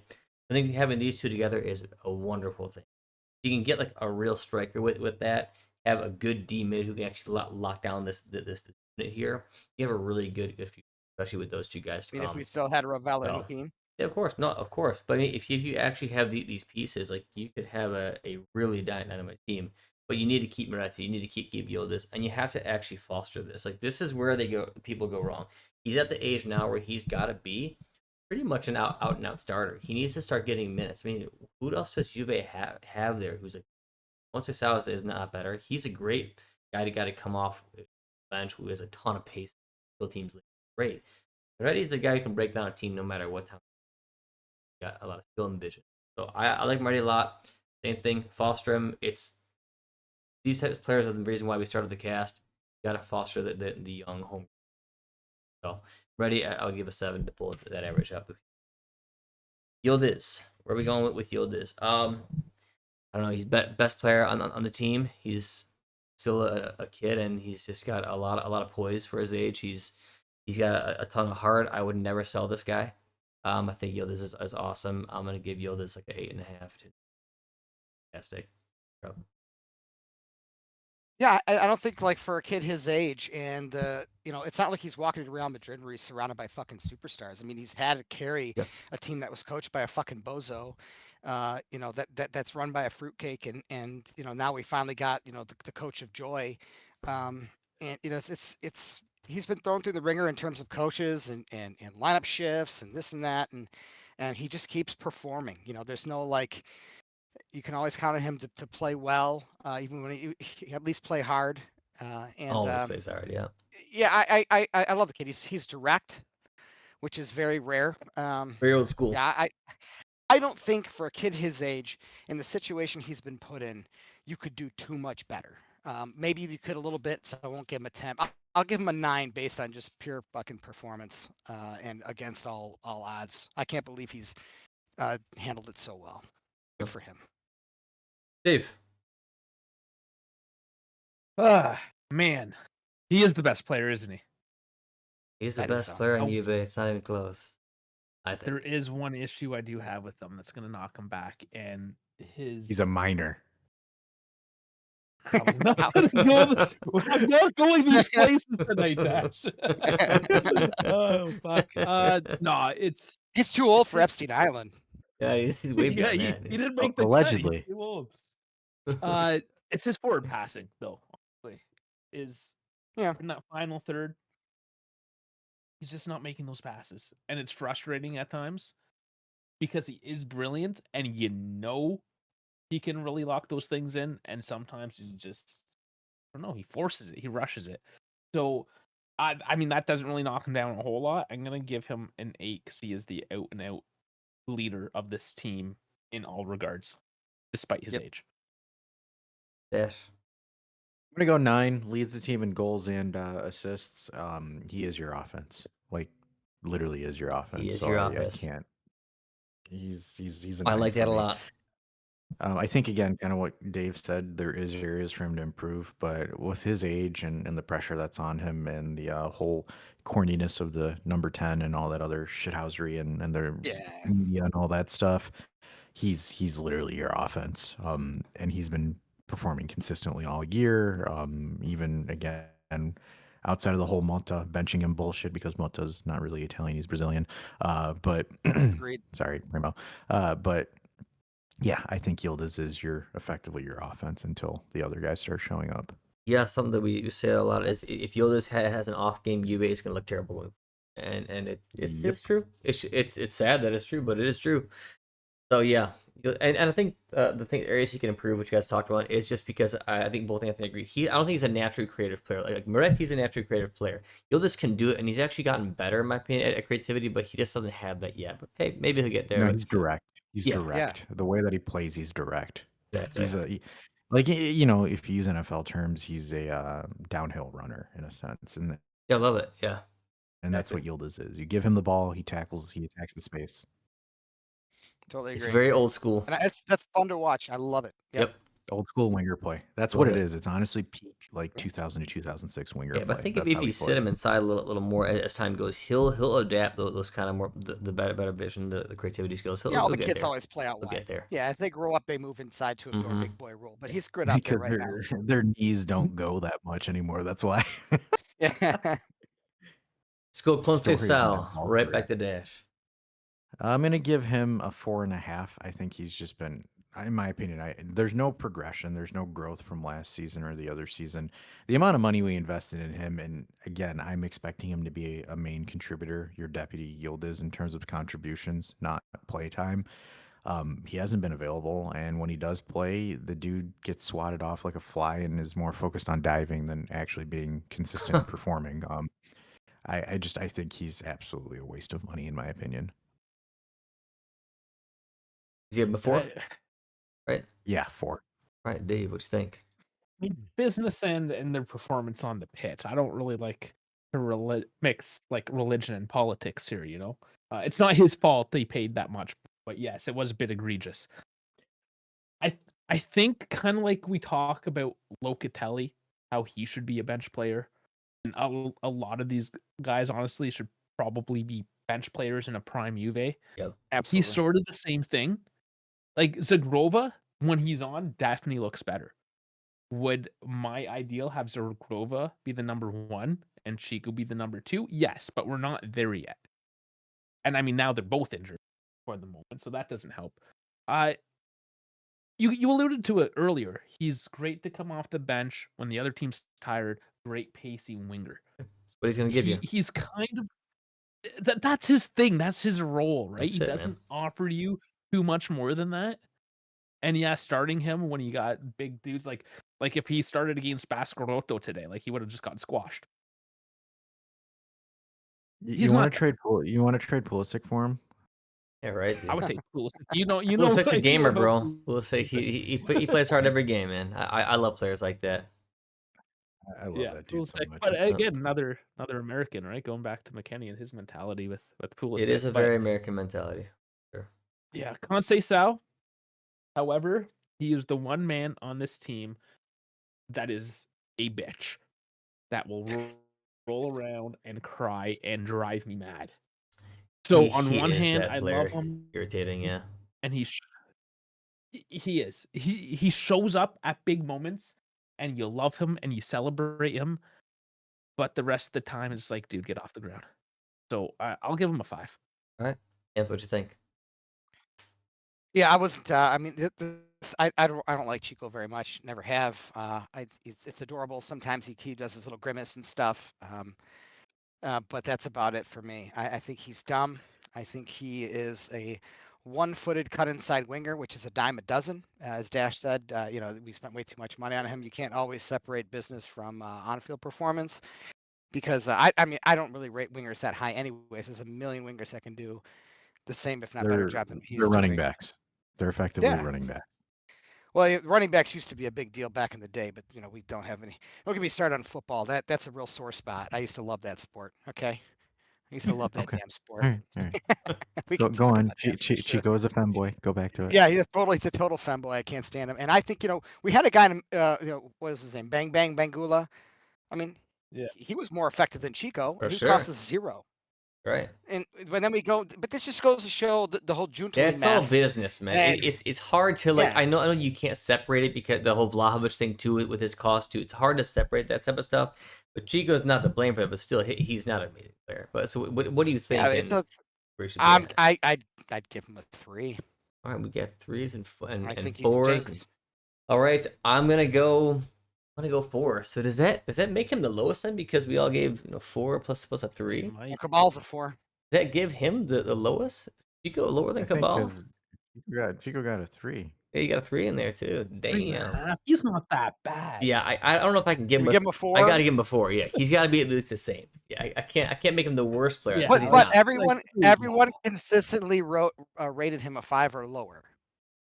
Right? Yeah, he was. So I that rated him is. a 4. 4s across the board besides a 3. Because you guys were Agreed. giving him 3s. I think I gave him No, a I 4. gave- I gave him a 4. We've been nice this year. We gave out a couple 0s last year. Yeah, I mean, I was We got a very 0 nice with coming. Kelly and Coop, but anyways, I got a -10 last year. You did. We got some negatives We did coming. have a I know negative, it. I remember. Zagrova, I don't even know if I can rate him. He's played like a couple hundred minutes. I don't think there's much sample size. I love the guy. I'm gonna have my Balkan bias here. Unfortunately, he did have a major abductor surgery over the summer, and I think that's kind of been one of the issues with him coming back. And that's one of the things that was, and we kind of mentioned that when we first got the transfer, where it's like, hey, it's going to take some time to start up, but once he does, I think it's going to be great. I think, again, he gives you more than what Conceição does, and I think he also gives you a different dimension to what Yildiz provides, where Yildiz is your downhill runner as your traditional winger, where I think Zigrova does it differently. As Zigrova can do the dribbles, he can do the touches, but he can also play the incisive pass that Yildiz can't. Obviously, we haven't seen it consistently, just health concerns and whatnot. But Zigrova can play the wide spot. He can play the 10. So I think he's, again, a hybrid winger / 10. I'm going to say NA just because there's not a sample size, but I'm just kind of giving you more of a player profile of what should potentially come through once he's healthy. And you've seen it in the games that he has been able to, have a foothold in. It's just unfortunately we're not able to see more than 45 minutes of him. Yeah. Anybody else have anything to say on him? I got a quick note on him. I think he's actually a creative player. I think Anthony, I feel very, very similar about him. I think, Yeah. good player, creative player. I think it was a good signing. The injuries may be an issue. We'll see, because if a player like that can't really get those like fast twitches back, then it's going to be a lot worse. But he is crafty, creative. He can actually swing in a free kick plus a good cross. Like he's a good player. I want to see more of him. Plus, he's got a lot of character. Like when he does play, he's always asking for the ball. He always wants it. Like he has character. He's not afraid of playing the game. I like that. Let's see where He's he a goes from cocky here. fucker. I like him. He was the one signing we made this year that I was happy about. I don't think Kamoli did anything stupid. I don't like any I don't love our transfer market, but I would say there were no stupid moves except for maybe Openda. We'll see. But I mean, Okay, Openda's let's do something more least. fair. Let's do Yeah. something more fair if we want to rate him. Which Balkan dress is worse, the Grova or Vlahovic? Oh, you're breaking up a Yeah, little bit yeah, there. you What'd you broke say? up there. What'd you say? I just broke up. Who's worse at dressing? Which Balkan is worse at dressing? I'm not. You want me to rate their clothes? I don't know, man. This is the wrong podcast for that, buddy. It's just like Grova's always wearing his dad's pants. It's fine. He can wear the spants, no problem. You know what he's As long doing? as you go out there. He's wearing early 2000s, late 90s basketball shorts, man, like the thick joggers. As long as he goes out there and does the job, I dig fine. it, dude. But he was I the dig only it. signing we made that I was excited for. Yeah, he's cocky. Yeah, I like it. Slim Duty's gonna do, man. I like him. Yeah, let him do his we thing. all went NA here, but Dave, I didn't hear your thoughts on it. Did you want to give any extras or leave it at NA? No, you guys kind of covered it. I just want to see more. Kind of like same with Agic, right? Like some people, they got it. You just need more of it. Moretti, all the same. Give me more. Yep. Actually, this will be a very, very quick aside. Because we've kind of almost like settled. You got Yildiz, Moretti, Zigrova. I think we'd all love to see them play together. The only way you make that happen is in a 4-2-3-1, in my opinion. And you had to put Moretti in the middle. Yeah, you could do a 4-3-3 and then do like put like Loca there and get a really mid or something like that. I don't know, but yeah. Well, so those guys here, to your point, right? Like you could do it as a 4-3-3. It's just you don't need Locatelli to play in front of your center backs because he sucks. No, he can't be there regardless anymore. Doing that. Can't be there anymore. Yeah, like he can't be there anymore. Needs to Like be you a can CM. have him essentially cover wide, right? And then you would have essentially Moretti be your center mid, and Moretti would be again the transition point between offense and defense. So I think it's possible, especially if you were to do a wide 4-3-3. You could do a stretch with Yildiz and Zidrova that opens up space where any doofus with a foot can score as the 9. Yeah, you could do that. You could, but I mean, it's basically the same thing whether you line up as a 4-3-3 or 4-2-3-1, because you're gonna want Moretti to kind of slide into that attacking midfield role when you are attacking, and then slide back in defense, which he does anyways. So it's the same thing, but the issue is the D mids don't work, because especially if you roll like with like a 4-2-3-1, both those mids, in my opinion, have to have some defensive bone in their body. So yeah, but that's a discussion for another time. I was just saying, if they all play at the same time, that's probably how you line them up, right? I think that we've been big fans of tactics over the years. Michael and I, we've had tons of fun debates, especially with our friends and stuff. But I think in this day and age, just put your best players on the field. I think it's such a sloppy game. Now it's like, if we want to bring up the NFL again, it's like the NFL, the modern NFL. It's just a slob fest. Just put your best players dudes out there and make it happen. And have a general idea on how you want to play. And we'll get into Spalletti in a minute, but I think just being direct and going for it's the key. But get your best players out there. All right, so next we have Jonathan David. I've never thought Jonathan David was a very good player. He was linked to Milan for like, I don't know, the past 4 years now, and he's always had a ton of goals in Liga and be a consistent performer. I've never thought he was good though. I thought that he would be a bad signing if he came to Milan. He was free, right? So it is what it is. I think he'd be a decent sub maybe, but I don't think he's a very good player. I'll give him like a 4.5, 5. We're gonna go in. I mean, I love free transfers. There's what 3 risk mitigating factors for me with signings that if you're not going to sign a known world class player on a great deal, which is obviously very rare, then you got 3 things: price, athleticism, work rate. All 3 of those boxes are checked. So I have no problem with David. Has he been good? Meh. He's coming around. He's athletic. He works hard, and he was free. So I'll give him a 5 on performance, but I'll give him still. I still think he was a good signing. Give me more free transfers, please. All right, so we got 4.5 from me, and then 5 from you, Dave. So I know this one gets a lot of flack out there on socials. It's similar to McKennie. 2 reasons, and I'll just straight up say it. He's black and he's from North America. That makes people hate them. It's true though. I'll call them out. It's true. I don't know why people have to be that. Sounds like Bianconeri zone. I mean, could be. There's a lot of people, and sure, maybe. But regardless, it doesn't matter what these assholes look like, where the fuck they came from. If they show up and do their job, and here's the thing. He's not doing his job. I don't think it matters about that. That's I hate his job, playing bro. like that. Hey, he's got three goals in 900 minutes for Serie A. Yeah, dude. But here's the thing. That's ass. You talk about, you want to talk the numbers, you totally talk about the free transfers, all this shit. I mean, Yeah. when Vlahovic showed up, and he still does it, how many sitters did that guy miss? And how much did we pay for him, right? Yeah, Vlahovic has sucked ass for Juve. Yeah, everybody says he should leave. Yeah, he sucks ass. But here's the thing: is nobody except Juve fans ever said that David was going to be anything special. Weren't they charting? He was supposed to be our number 3 striker. David? Now he's our number 1 striker. Yeah. Yeah. Oh, and hey, the free transfer is awesome, dude. I mean, I think even Ant said on our cast, like, hey, free transfer, do it. I wouldn't pay like the 30 mil that people were asking for him in the past. No way. No way, no.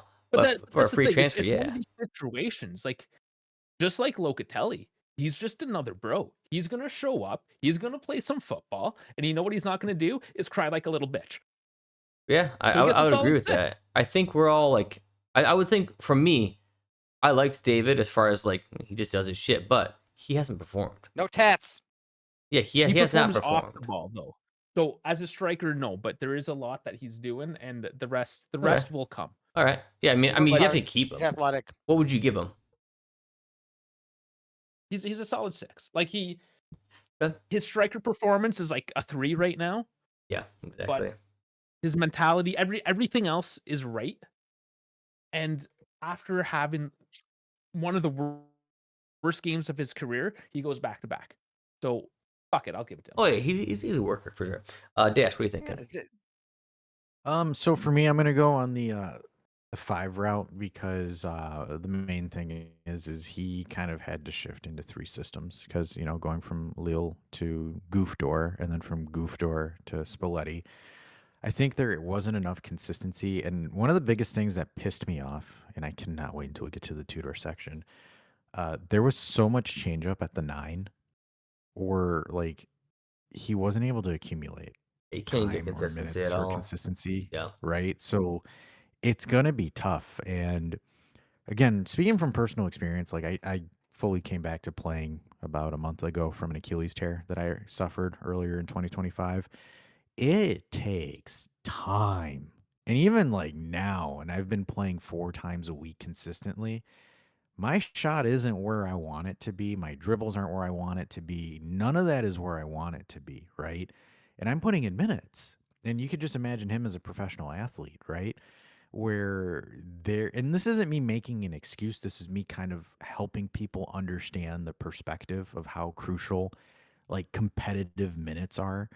Because I can do warm-ups and I can hit bangers consistently in warmups. But when you have someone on you, when you have pressure on you, when you have a crowd on you, and again, they're a professional athlete, I get that argument.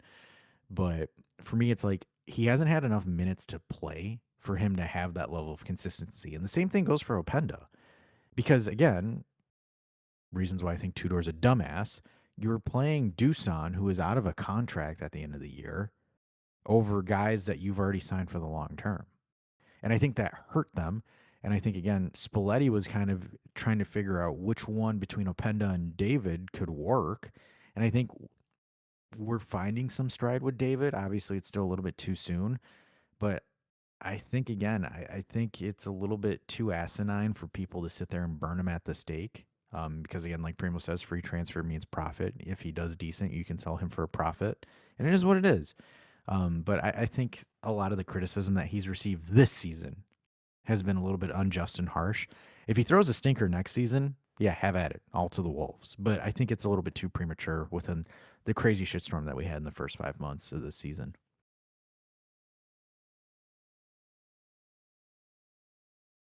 Yeah, he's a good player. When for at least before he got here, he's struggling to put the final touch in. It is what it is. Yeah, I think maybe it's because I'm not Reps. cued into like the Juve chats and stuff like that. So I'm a Milan guy, obviously. Yeah, I didn't know that he was like getting roasted, so I didn't know that. It's like, oh well, he hasn't really performed whatever. Like, I mean, I didn't know that. But here's the thing These too, though, right? people. Like we complain, oh, he doesn't get the tap-ins. He never did. I was trying to tell people. I don't know, man. was I don't know. never a I've seen some Lille stuff. He is a good Lille, positionally last sound year player. in Lille. Lille, He's right place, last right year time at type of Lille, guy, man. he lit it up. But you watch anything from Canada, you watch anything from a couple years ago, he had one really good season where he figured it out in Lille, which means he has it. He can do it, but he needs to figure it out. I think I would actually disagree on the tap-in portion though, because I feel like he is like what do you call it, like a fox in the box type of thing. He's good positionally. I think he's actually decently smart as far as where he goes. Finish. Right, but like he can get there. But he's not like that guy who's gonna drive it like a Moise Keane who's gonna like run, beat somebody, like blow him out for pace, and then all of a sudden just like finish in the corner or like lay a bomb from deep. He's an in the box striker. He's an in the box finisher. He's a through the lines. I think he's very through the lines, right? Where he's able to penetrate through the lines. I don't think he's a target man. Correct. I think he's like a hybrid of. And people don't take this out of context, but he's a hybrid of an Icardi / Higuain in terms of play style. Yeah. He's like a bad Inzaghi. Like he's not like a guy who's gonna like hold up the ball, but he's gonna like. And who on Juventus is gonna send those balls through? Today we saw Moretti send a couple, right? But up until Moretti was on the field, there really isn't the creativity. You need Moretti and Zagrova. To make him work well, you need Moretti and Zagrova because he'll make the runs. I think he's smart, but you need those. You want to be a striker on a team with zero creativity? I don't think so. It's hard, but get him that consistency. Yeah. And I think it will come. I think he is a guy that can be a 7 or 8, but he's just not there right now. I think, and this maybe kind of pre-rating stuff. I think he's the one striker of those three who I would keep. And I don't think Openda's terrible or anything, but I think that he's the one guy who I could see being a lot of potential given a little bit of a personnel change with like getting Zero stuff like that. So I think we kind of average out at around a 5. Openda, Dash, take it. I'm gonna say 5-ish. I think he just hasn't shown much. I don't think he's also gotten any consistency. And the other thing, I don't understand why we purchased him when you got David. That still is a head scratcher for me. I don't really know what Openda's role is or what he does really well or anything like that. Because I get it if you were trying to get competition for David, but this team needs a hold-up striker, and we for some reason continued to neglect purchasing a hold-up striker. Even like for example, a Milik, right? Right. Yeah. Something with that profile. So I don't know. I know this strange sounds purchase. fucked up, but what did he go for? What was his cost? 45 Damn. obligation for 45. It's like it's 43.5, I believe. Or like a hybrid center forward / wide guy who's playing striker sometimes. That's weird. It makes no sense. Weird. Yeah, it makes no sense to me. I'm hoping that there's a way to get out of the obligation and send him back, but no, I think that's pretty close to You have to finish top 10 for the obligation. Damn it. Oh, really? It's Yeah, like, so I mean- that's like a holy shit. I mean, there's probably going to happen. Damn. I don't know. I guess I could give him a 5, if not a 4.5. Yeah. What do you think, Dave? I think he suffers a bit from the system. He's one of the few guys that does. He should essentially be playing backup for Yildiz. I think that's where he might be better, is behind the main striker. Yeah. I mean, that's what he does. A winger, second striker, not the main striker. And I mean, and that's same for David as well. But David is more of a 9 than Openda is in that sense, right? David Agreed. can kind of get away with it.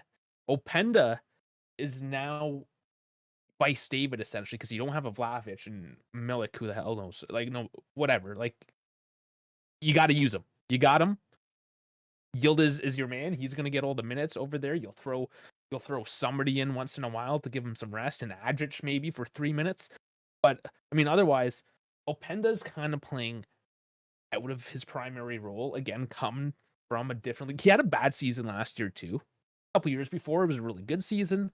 Bad season last year. Doesn't have that momentum. New league. All the same things David is suffering, but now just kind of out of position. And is he this bad? I don't think he is. But as of now, I'm going to give him a 4 because he just kind of has been that bad. He Yeah. hasn't produced anything. He has the one contribution. Oh, your points make sense. Anth, like, Yeah, this is the one. Openda. I'm not a fan of Kamoli. I don't really like. I can't really say I love the team he's building by any means. I'm very unmotivated to even watch the team anymore. Truthfully, and this was probably the worst signing he made. We didn't. And I like Openda. I like players that are athletic. I think he's absolutely a winger. I don't think he should be playing striker at all. But the price tag was absolutely ridiculous, and we didn't need him at all. And this is always confusing to me. And I know Michael and I do it all the time. We look and we see the roster we had, and the amount we sold those players off for. And I look at the roster we have now, and what we paid to get these wingers in. We have spent hundreds of millions of dollars on wingers that are entirely fucking average. And our best guy is what, a 19-year-old kid that's still, trying to grow pubes. I'm so Going sick of from the spending kiddie money on pool. this position. Dude, I'm so sick. I'm so sick of spending money on a position that's incredibly easy to play. And I don't know. Openda to me has done a 3. I think he's a much better player than he's showing. Yep, sure. Everyone needs consistent minutes to play better, indeed. But you do have to make the most of the opportunities you get. He's no spring chicken. He's still what, 24, he's not old, 25? but he's. Yeah, he's little. I do. Yeah, you need to. Go I ahead. do think he's better than Conceição. Oh yeah, I think he's better than Conceição. I would love to cover Conceição. I would slap him in the face. Openda's actually athletic. Openda's an athlete. Yeah, and fast. Yeah, he's an actual athlete. Yeah, but so, and I value that in a world where all these players are entirely fucking average. At least be fast. Yeah. He has that. He's fast. agile. He's quick. What I'm rating fine would you with give that. him? I'm giving him a 3. I think Okay. he should be doing much better than he's doing. Yeah. But yeah, Vice Yildiz is the correct position. I agree. Give Yildiz a break, sub him on, rotate him. Like, let's go. He doesn't have the skill to be like a false 9. Like some guys can do it.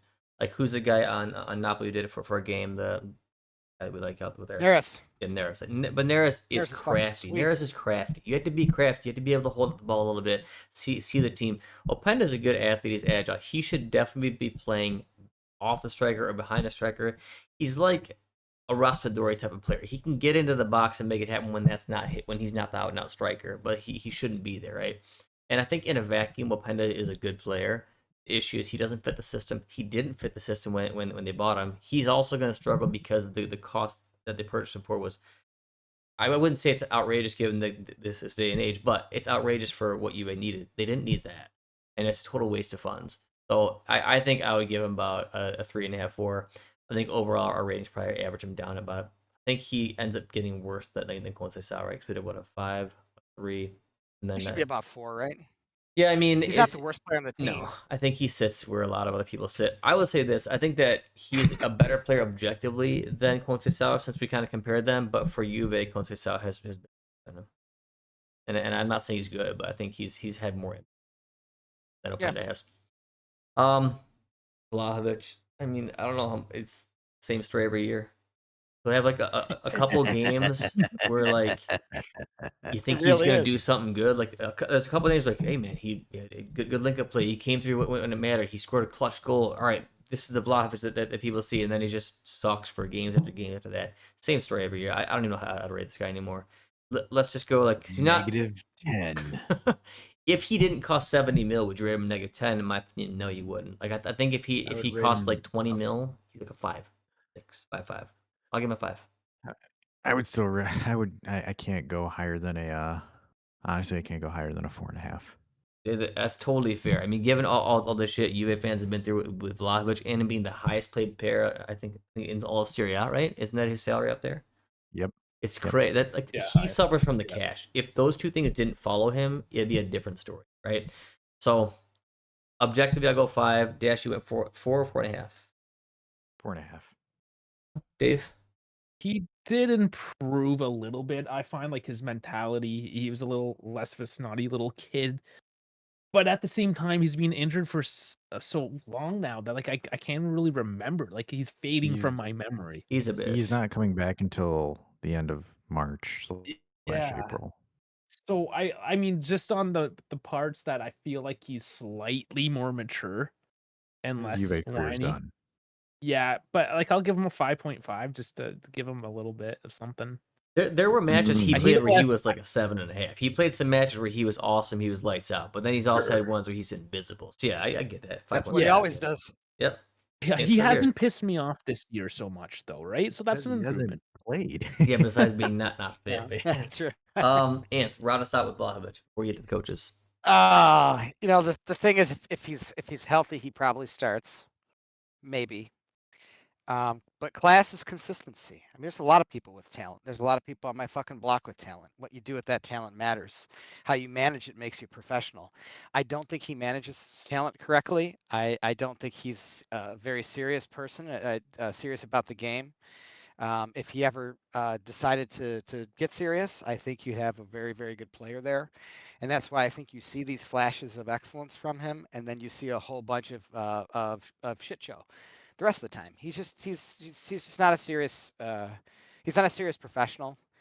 And yeah, class is consistency, and he is not that. So I give him a 5. He started off the season pretty well, then he got injured, and yeah, he's done for the year now and probably moving on.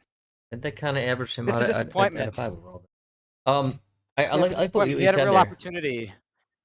Yeah, I like what you said there about his like mentality, because like I'm not being a serious professional. If he had like a Yildiz mentality, Vlahovic would be amazing. Oh yeah, He just doesn't. but that always And makes a difference, is what it- doesn't it? I mean, every even time. when He's you're- got size and stature. He's got size and stature, and Yep. yet he is softer than Conceição. Exactly.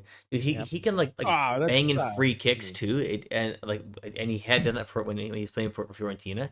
He has like a ton of unique skills that you would expect for dude his size. He just doesn't care enough to actually hone it in. And But like, that live is for one the of those game. things. It's one of those things that this year when he was playing, I noticed was a little bit more improved. Yes, he was more Like talented. that's this what I was year. talking about. Like he stayed on his feet a bit more, and when he was on his ground, he didn't like get up in a big hissy fit. He just kind of Yeah. got up and He run. was less of a bitch this You year know. for sure. Yeah, because he was on a contract here. Yeah, Yeah, that's also a thing. So for whatever. Sure. I mean, That's true. it is what it is. I Yeah, mean, yeah. You don't rate him because it's a contract year or not, right? Like, is this? Fuck, let's Dude, go. Let's we talk did about make a Rabiot. meme. I was gonna say we did do a contract year Rabiot meme. That shit was hilarious. All right, super Well, quick. there are 3 people from the Detroit area here, so we grew up with guys like Steve Eiserman, Barry Sanders, and the Bad Boys. So it's really hard for me to not see players who have to not recognize a bad mentality. I mean, it's he has a bad mentality. He's not giving it all for the game, not giving it all for his team, and that's really what's holding him back. That's that. Yeah, you look at the two strikers we rated 5, like David 5, Vlahovic 5, right? Like Vlahovic is objectively a better player. However, David just has a better mentality. Like it's what it is. You wish you could like piece people together, you know, like give somebody a part of this, a part of that, but you just can't. Tell me about it. let's do a very quick keep sell. Like we're not gonna say a bunch of stuff about it. I'll lead it, and we'll go in the same order each time. We'll go me, Anth, Dave, Dash. Di Or, yeah, just Gregorio. say who you'd keep. I would keep Di Don't, Gregorio. don't go through each Okay. player. Huh? All right, who I'd sell? Let's do it that way. Who I would get rid of? Yeah. I would get rid Yeah, of who'd you sell? Kelly, my boy. Ed- Kelly, Cabal, João Mario, and Joe Mario. Adzic, Coop, Kostic, Openda, Vlahovic. Those are all my sells. Anth, who are your sells? Yeah, Okay. I don't have any. Yeah, go ahead. Kalulu, Kelly, Cabal, Joe Mario, Adsich, Coop Miners, Kostic, Conceição, Openda, Vlahovic. Yeah, Frank Conceição. Almost the whole team. I would definitely still you have. would drop the whole team. I still have to. I'll Okay, go a interesting. lot more conservatively, as in like what. Yeah, needs I'm to more be curious to see your fixed guys' opinion here. immediately. And Dave, lead us off. I mean, Kelly, yeah, if you can get Kelly, if you can, Cabal for sure. Mario, get rid of Adric alone. Yep. Hoop, cash in. Kostic, if you can make the money. Chico, I wouldn't mind cashing in on. Openda, I mean, we have to buy him before we sell him. Yeah. Yeah, kind of locked into that one. And Vlahovic. Yep. Yeah, and David, just because he's on the free, I think he's just more of a wild card. You sell him if you get the deal for it.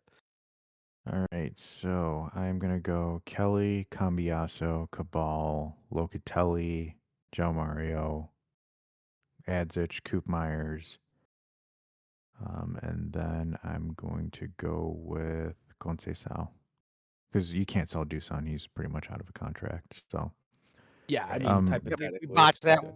Like, get rid of, yeah. yeah, I mean, Yeah, actually, and all again, of us to sold folks, sold a lot though. Seriously, we actually all sold a lot or got rid of a lot.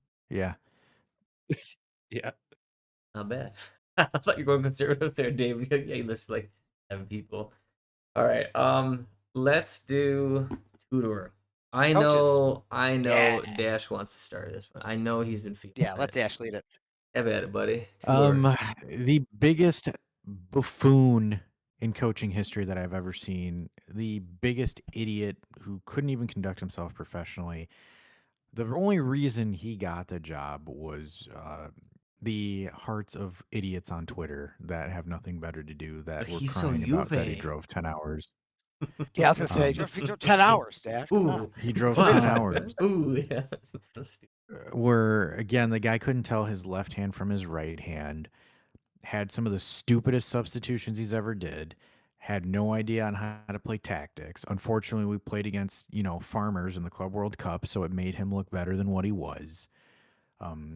Poor adjustment patterns, didn't understand players, wasn't even involved with the transfer policies over the summer with Kamoli, didn't want to be involved with them. And honestly, the only I still and that is for me one of the biggest stains on Kamoli is whose fucking idea it was to extend him. Caretaker to get you to top 4 at the end of the season. If it wasn't for Hans Nicolucci turning the ball over to Kolo Mugnani, we would have been playing in the Europa League. So Tudor didn't do shit there either. Again, for me, if I was to rate Tudor, I would rate him Skippy. That is my rating for Tudor. But I was just, Inside for me, reference. the biggest thing that pissed me off was how fucking stupid the fan base was. He's a Juventino. He is this. He's this. You need to give him respect because he was a mediocre player even when he played for us. He wasn't Right. some kind of fucking outstanding legend. Exactly, dude. Good Lord. He's not like Del Piero. He's just a Juve player. No, Pirlo had better street cred than Tudor. He wasn't even a very Thuram. great, very good Juve player. Yeah, He was a dumb player too.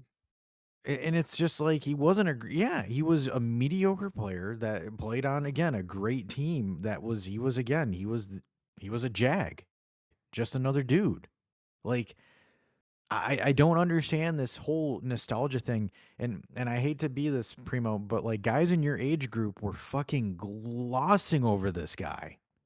You think it was And my it age was- group? My age Yeah. group? No Yeah, way. there's There's not a there's- single one of my guys that would. No way.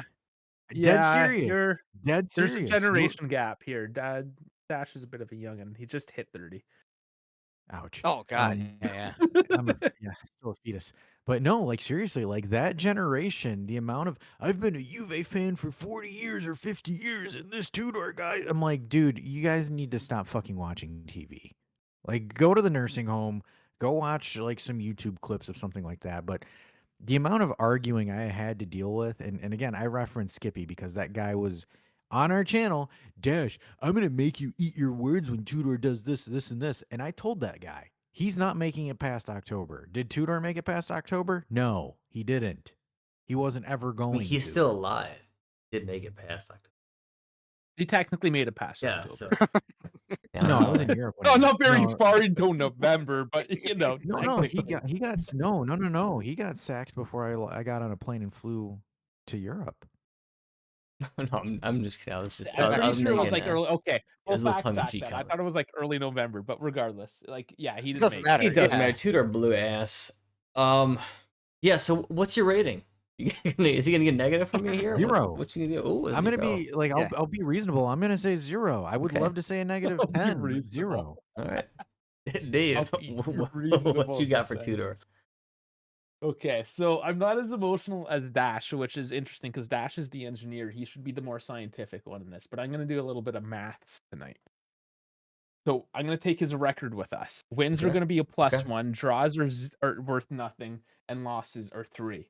So 3 wins, he's at a plus 3. 5 draws, still at a plus 3. Losses are 3. That gives him a 0, and that's my final answer. I like it. It's science. Yep. Yeah, well, I'm one of those old fans, and most of my friends are those old fans, and none of us thought that Tudor was going to be worth a shit.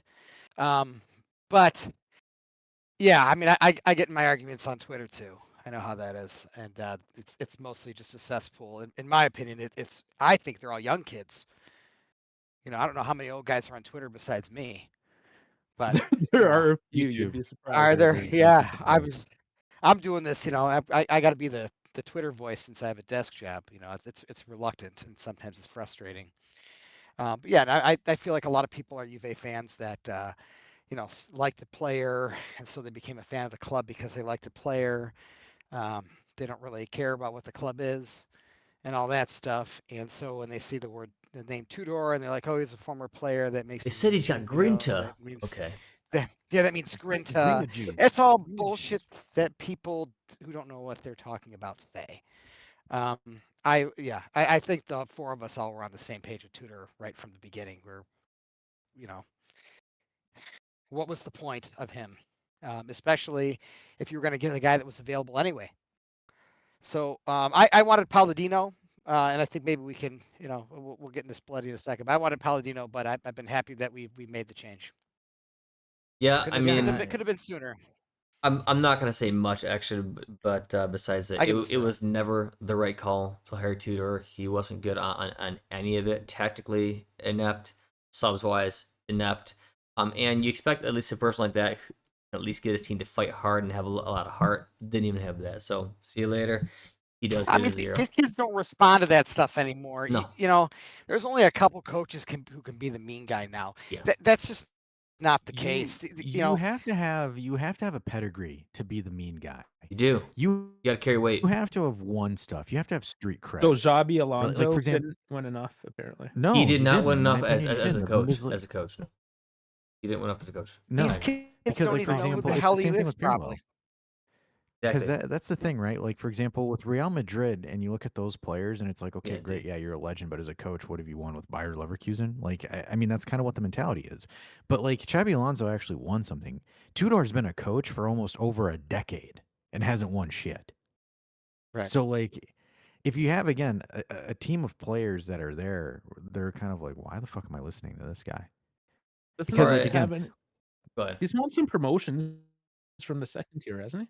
Yeah, it's just That's- not no, enough he for got Juve. promoted, that's not winning Not a for title. Juve. Hey, that's all Conte had won at the time too. I think it also depends on the character of the man, how Yeah. they're able to lead people. I think you know, it's I think being a leader is a very natural thing. Some people have it, some people don't. He Yeah. doesn't. I think there's a ton of bad coaches out there. I think most coaches are bad coaches. There's very few excellent coaches and a couple good coaches. Yeah, there's He's a one of the bad smattering in the middle. coaches. Yeah, That's what we got stuck with, and it showed. Yeah, and I think in today's game, coaching matters even more than it used to. It's always been the Yeah. most important thing, but I think it I always matters say even that more now. now since these players are so dumb. You take the creativity out of the game and you take the Yep. intelligence out of the player. Guess who has the burden of it? The coach. Exactly right. There's a Coach all reason the way. Yeah. why Milan is actually doing well this year. It's because of two people. It's because of Allegri and Modric. That's it. That's why. Yep. Allegri's the worst. What are you talking about? Pulisic's been good every year. He's a That hasn't terrorist. changed. Difference is Allegri and Modric. Anyways, Yep, Spalletti. absolutely. And let's take this one through. Start there.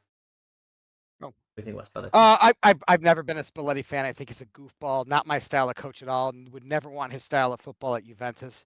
But he's done a hell of a fucking job. It's always nice to walk into an absolute shit show because it's not like you could do any worse. So there wasn't a lot of pressure really, because I mean, it's a fucking shitstorm. And he's done a good job. Not only with just changing his mentality, and he's the coach of joy. That's this quote that always drives me nuts, and it's just so pathetic that actually works. But I mean, he's keeping the ball away from our problem players, and I like that he's putting Moretti out there.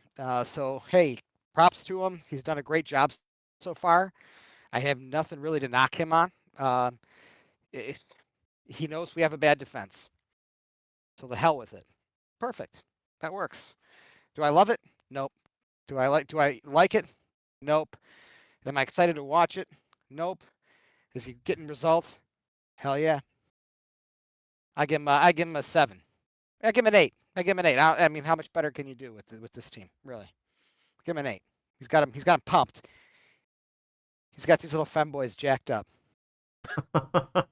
He's jacking it off some femboys. Put it on a shirt. He's got these femboys jacked.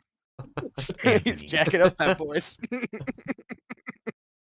Oh God! I'm just not pumped about this fucking. That's If you where we told me went. that if Oh man! 20 years ago you showed me this fucking roster with this fucking coach, I would have fucking threw it in the trash and gotten fucking angry. Now I have to accept it and be like, yeah, well, hey, everyone else sucks too. Well, This is just where you is at. I mean, Spalletti has always been, besides his Napoli magical year, right? Besides that, he's been a guy who kind of gets close, does okay, experiments around, tinkers a lot, does some strange stuff, but never can pull it off and win. And I honestly don't think he will again. I think that was a flash in the pan. I think Spalletti will win nothing else his whole career. I don't know. That's my opinion. But yeah, he's fine for this current Juve. I think he's way better than Tudor, and we're seeing it like right away. It took him a couple games to kind of get things going. Well, he's a proper but, coach. He's experienced. Yeah. He's got respect. I mean, professional. he's always a top 4 coach. So and you're seeing Juve get there now. They haven't lost in the past several games here. Now their defense has been much more stabilized. So he's doing good things. I honestly would agree. He's not my favorite coach, especially for what Juve was, but he's done well, man. You got to give him an 8. He's done a really good job. Always. Yeah, I give him an 8. I'm cool with that. Dave? We're coming hot off a 5-0 win. Yes, it's Cremonese. I don't care. The last time we did that was in 2018, a 7-0 win over Sassuolo with Max Allegri. That is the last time Juventus has dominated a game like they did today. It's fucking refreshing.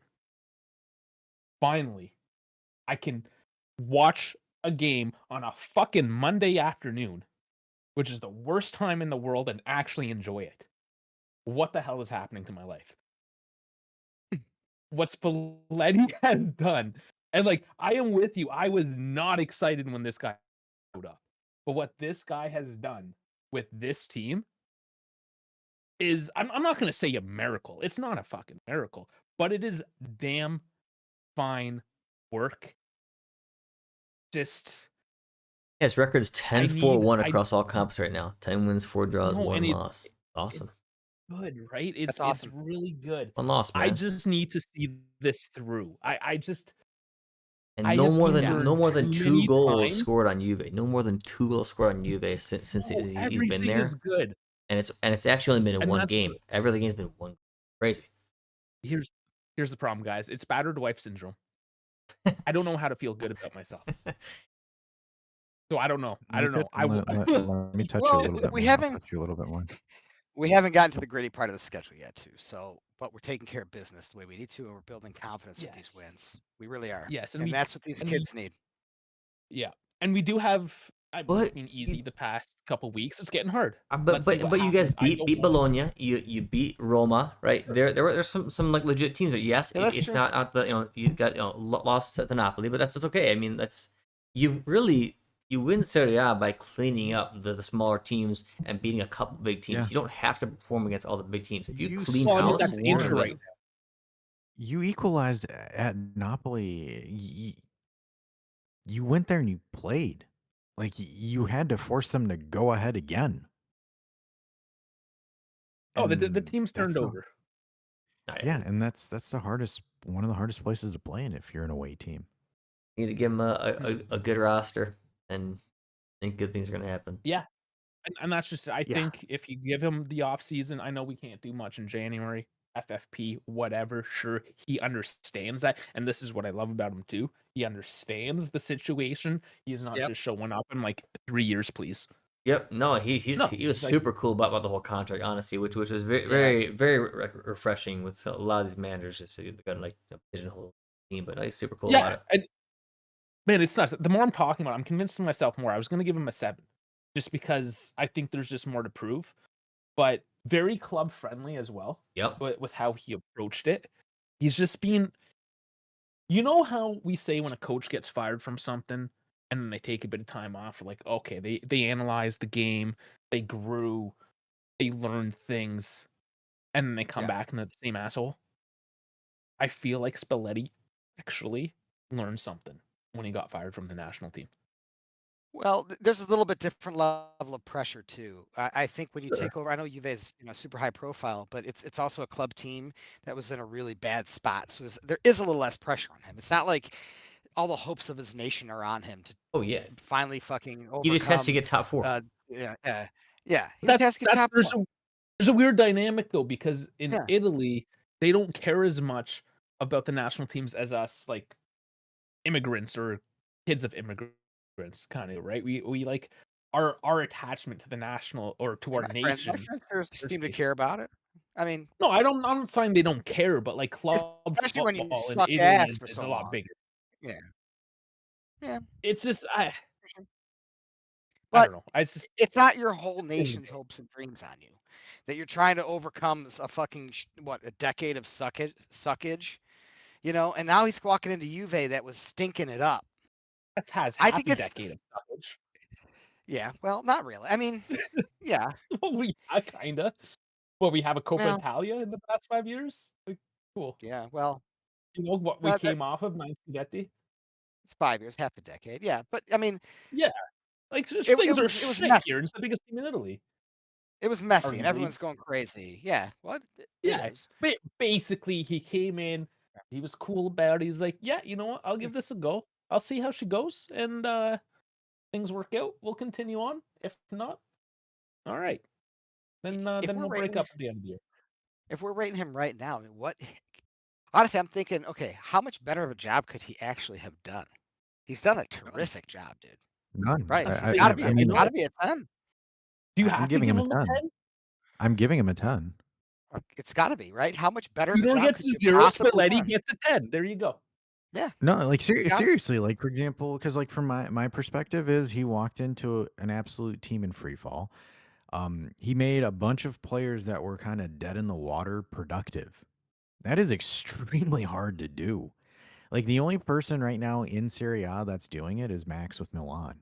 That is taking again players and positions because, like for example, Max doesn't even have a center forward at Milan.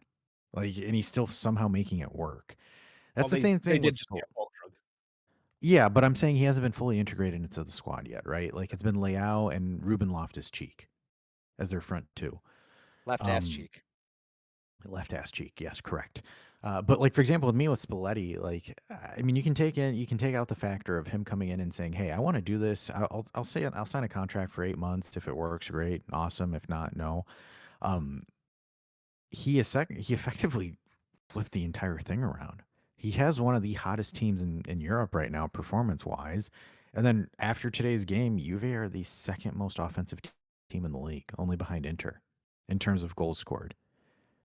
which I mean, is he realized insane. what And he had to do with this team. Like you can't really yeah, be up with this squad. You can't do it. And honestly, that's fine because that's the way he plays. Yeah, I mean, I don't mean me and Anthony aren't the massive Spalletti fans either, and we're easily giving him 8. But no, I'm you've not convinced me either. more and more that he should be even higher than that because what more really could you do? He's 10-4-1. Maybe you could have not had that loss to Napoli and had a totally stellar breakout, but they're a third on the table now.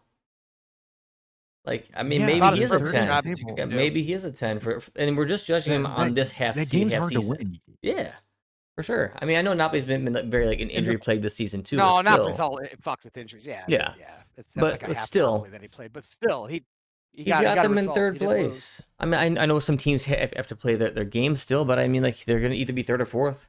So like right now, he's already got him back in Right. top 4. I mean, he has top three. four. No Top worse 4 isn't a four. question. Like top 4, like honestly, like right now, top 4 isn't. Oh man, I hope we get it. Right now, it's do certain results fall our way for us to challenge for the title? Like that is the question you can genuinely ask. Juve right now. can definitely challenge for the I think- title. Absolutely. I think we absolutely challenge for the title. No I think team the is biggest special threat this is year. Inter Milan. No, No team is special this year. it's a really bad league. It's Our kind of best a team is bad year. Inter. Yep. It's been a bad couple years. It's been bad for a while. But this year, especially when you got Napoli as injured as they are, and Inter had a super slow start, but now they're starting to real. Inter's dangerous. Inter's the best of the best right now, but they're old. There's a lot of season to go. Who knows? Well, What do you guys They- think? Champions League. Inter may get so no, Yeah, they got it's Champions League. that's I think when it's gonna really matter. I think if Inter doesn't have Champions League, I think it's quite an easy Serie A win for Inter. I mean, because they have Champions League, it's gonna leave the door open for the 3 teams below them, Milan, Inter, and Juve. No, Or sorry, I Milan, don't Napoli, think Juve. that Okay. How well? I don't think he was going to make the same How well do we mistake do in that Europe? Vlahovic did. I don't give a fuck. Look, I think the one thing that Spalletti did, which was crucial, and I kind of mentioned this a couple weeks ago, is like if you're able to beat Bologna and Roma, you've effectively KO'd them from Yeah. your concern list, and he did. Like Definitely. he effectively KO'd them, and I'm not concerned about Bologna, and I'm not concerned No. about Roma. Roma And those is were your still direct there. competitors. Bologna's gone. Bologna has 27 points. Even if they win, I'm- they're at 30. Bologna's gone. Their team actually sucks this year. I'm actually surprised Italians even do decently. That team sucks. But I'm and they never keep getting concerned with destroyed. Gasparini. Right, but I'm Roma never concerned with has him. gas. He always fails late in the season. He's gonna have like a hot 6 weeks and then fall off. That's what Gasparini does. Gasparini always jokes. Yeah, Bologna Yeah, stinks. So what do you want? What do you guys want to give him? Are those we were the settling two at a games that you 10, a needed to win. 9, 8? There's nothing he can do better. He effectively he stopped the fall, set a foundation. There's a foundation for the Yep. team. There's a way that they play. There's a style that they go about it. There's a swagger. He's checked everyone in the locker room. Nobody's pulling up any bullshit. I mean, he fans love him. essentially mounted Locatelli pretty quickly with Locatelli's BS at the beginning. He has respect. So He it's has clout. He's been he's coaching in general forever. So I mean, yeah, and he's been very very amicable with the Dash club is and a everything. So. cynical. Dash is a cynical fuck. Like I don't hear him really speak this positively about people generally. Spalletti's just done a great job, man. I think we're all it just goes impressed. to Yeah, show when you I do mean, a great job. I'm like that too. But what like we were saying about David, if you just do a good job, no one's gonna bitch and complain. No one's gonna Right. act like it's you're just saying that because you hate North Americans or because he's black. That's not. If you do a good job, no one gives a fuck. I don't give a fuck that I don't like Spalletti. I think he's a frickin' fruit. He's doing a great job. Yeah, I mean, honestly, yeah. If you perform, nobody cares. And maybe he should be a 10. Are you guys? Is anybody opposed to me slapping I'm going a 10 to on this 10 guy? for sure. After the conversation, I mean, what more could you do with the shit show you walked into? And yeah, he's completely turned things around. There's a lot of season to go, but as of right now, up to now, absolutely done a nearly perfect job. He's a 10. I don't know what's gonna happen the rest of the season, but for now, that's okay. Cool. All right, well, guys. I think the real question is, like, prove us, like the people listening, prove us why he shouldn't be a 10. Right. All they can say Like, is because is right, to like, be stellar are we taught? perfection is you win every Serie A game, but just because they lost one Yeah, and because tied four. That's not realistic. All right, Yeah. I'm saying that's the only thing somebody can say is okay. They had 4 draws and 1 loss of the 15 games. Maybe it could be totally perfect to be a 10. Whatever. In general, it's pretty damn close to a 10. Well, Dave, I think on your Hold on, stream, technically 3. Or Yeah, no, what? I forgot Champions League. Yeah, Sorry. you know. well, I think on your stream, Dave, a couple times ago, I think it was after that. Who do we stink it up against recently? Lecce. And yeah, and everyone's freaking out. I said, season's long, guys. Oh, yeah. Shit It happens. happens, Bad games man. happen, It and they're gonna happens. happen. They're gonna have another one. It's how you bounce back from them that makes the difference. Mhm. It's. I know people freak out. One week we're the worst team in the world. The next week we're gonna win the Scudetto. That's just immaturity and lack of experience. I would say from the fan base, but it's how you bounce back from those shitty games. I see a lot with Habs fans right now. It's like, Habs are the youngest team in the NHL. They're really streaky, but they're like for top 2, in their division. And it's like, yeah, they get blown out and then they come back and a couple of days later they're blowing somebody out. It's like, guys, it's a long Oh, season like, for a reason. yeah, And that's the funny thing that's a about it, right? horrible fan base as well. Yeah. And the funny thing about it is, right, against the Lecce match, we had a 2.77 expected goals, and everyone's like freaking out over it. And then the next 2 games, we scored 8 goals. Like, you won 3-0 against the Swallow, 5-0 against Cremonese. Like, shut the fuck up. Yeah, These Yeah, one-off it's games pretty good. happen, man. It's all right. People Yeah. are just It's footy. it Well, and happens. that's the question I posed when we dropped those points. Is this the norm? Is this what we're gonna get going forward, or is that an anomaly? And then the next game, I was like, I'm starting to think that last game was an anomaly, and then we won 3-0, and then It's- we win 5-0. It was clearly an anomaly at that point. yeah, man. And Yeah, it their happened. response, yeah, their response is what made it an anomaly, right? If they would have let that get to them, let them really beat them up, oh, blah, blah, blah. And you go on another couple games where you start stinking it up. That's when you start digging yourself in that hole. I think that's kind of what happened with Malta last year and certainly with Tudor this year. Is that they just didn't know how to bounce back from those performances. And That I think the does coach's that not role is, reinforces why we have a 10 for Spalletti though? Because yeah, the one thing we've said is that these guys are bitches. They're weak. They're a bunch of children. And all I'm not saying coaching. we're perfect, but like Spalletti has been taking them to school and growing them Yeah. up. Same 100%. roster. Same Absolutely. roster. It's a way different results, right? One thing changed, coach. That's it. Nothing else happened. It's So up until this point, as of what's the fucking date today? Well, As of January 12th, 2026, Belletti earns a 10 for coaching performance from the 4 of us I would say Coach of the Year. so far. coach of the half year. that Well, I guess yeah. So far, absolutely. 2025. Yeah, been great. Well, I think that's how we'll kind of wrap it up.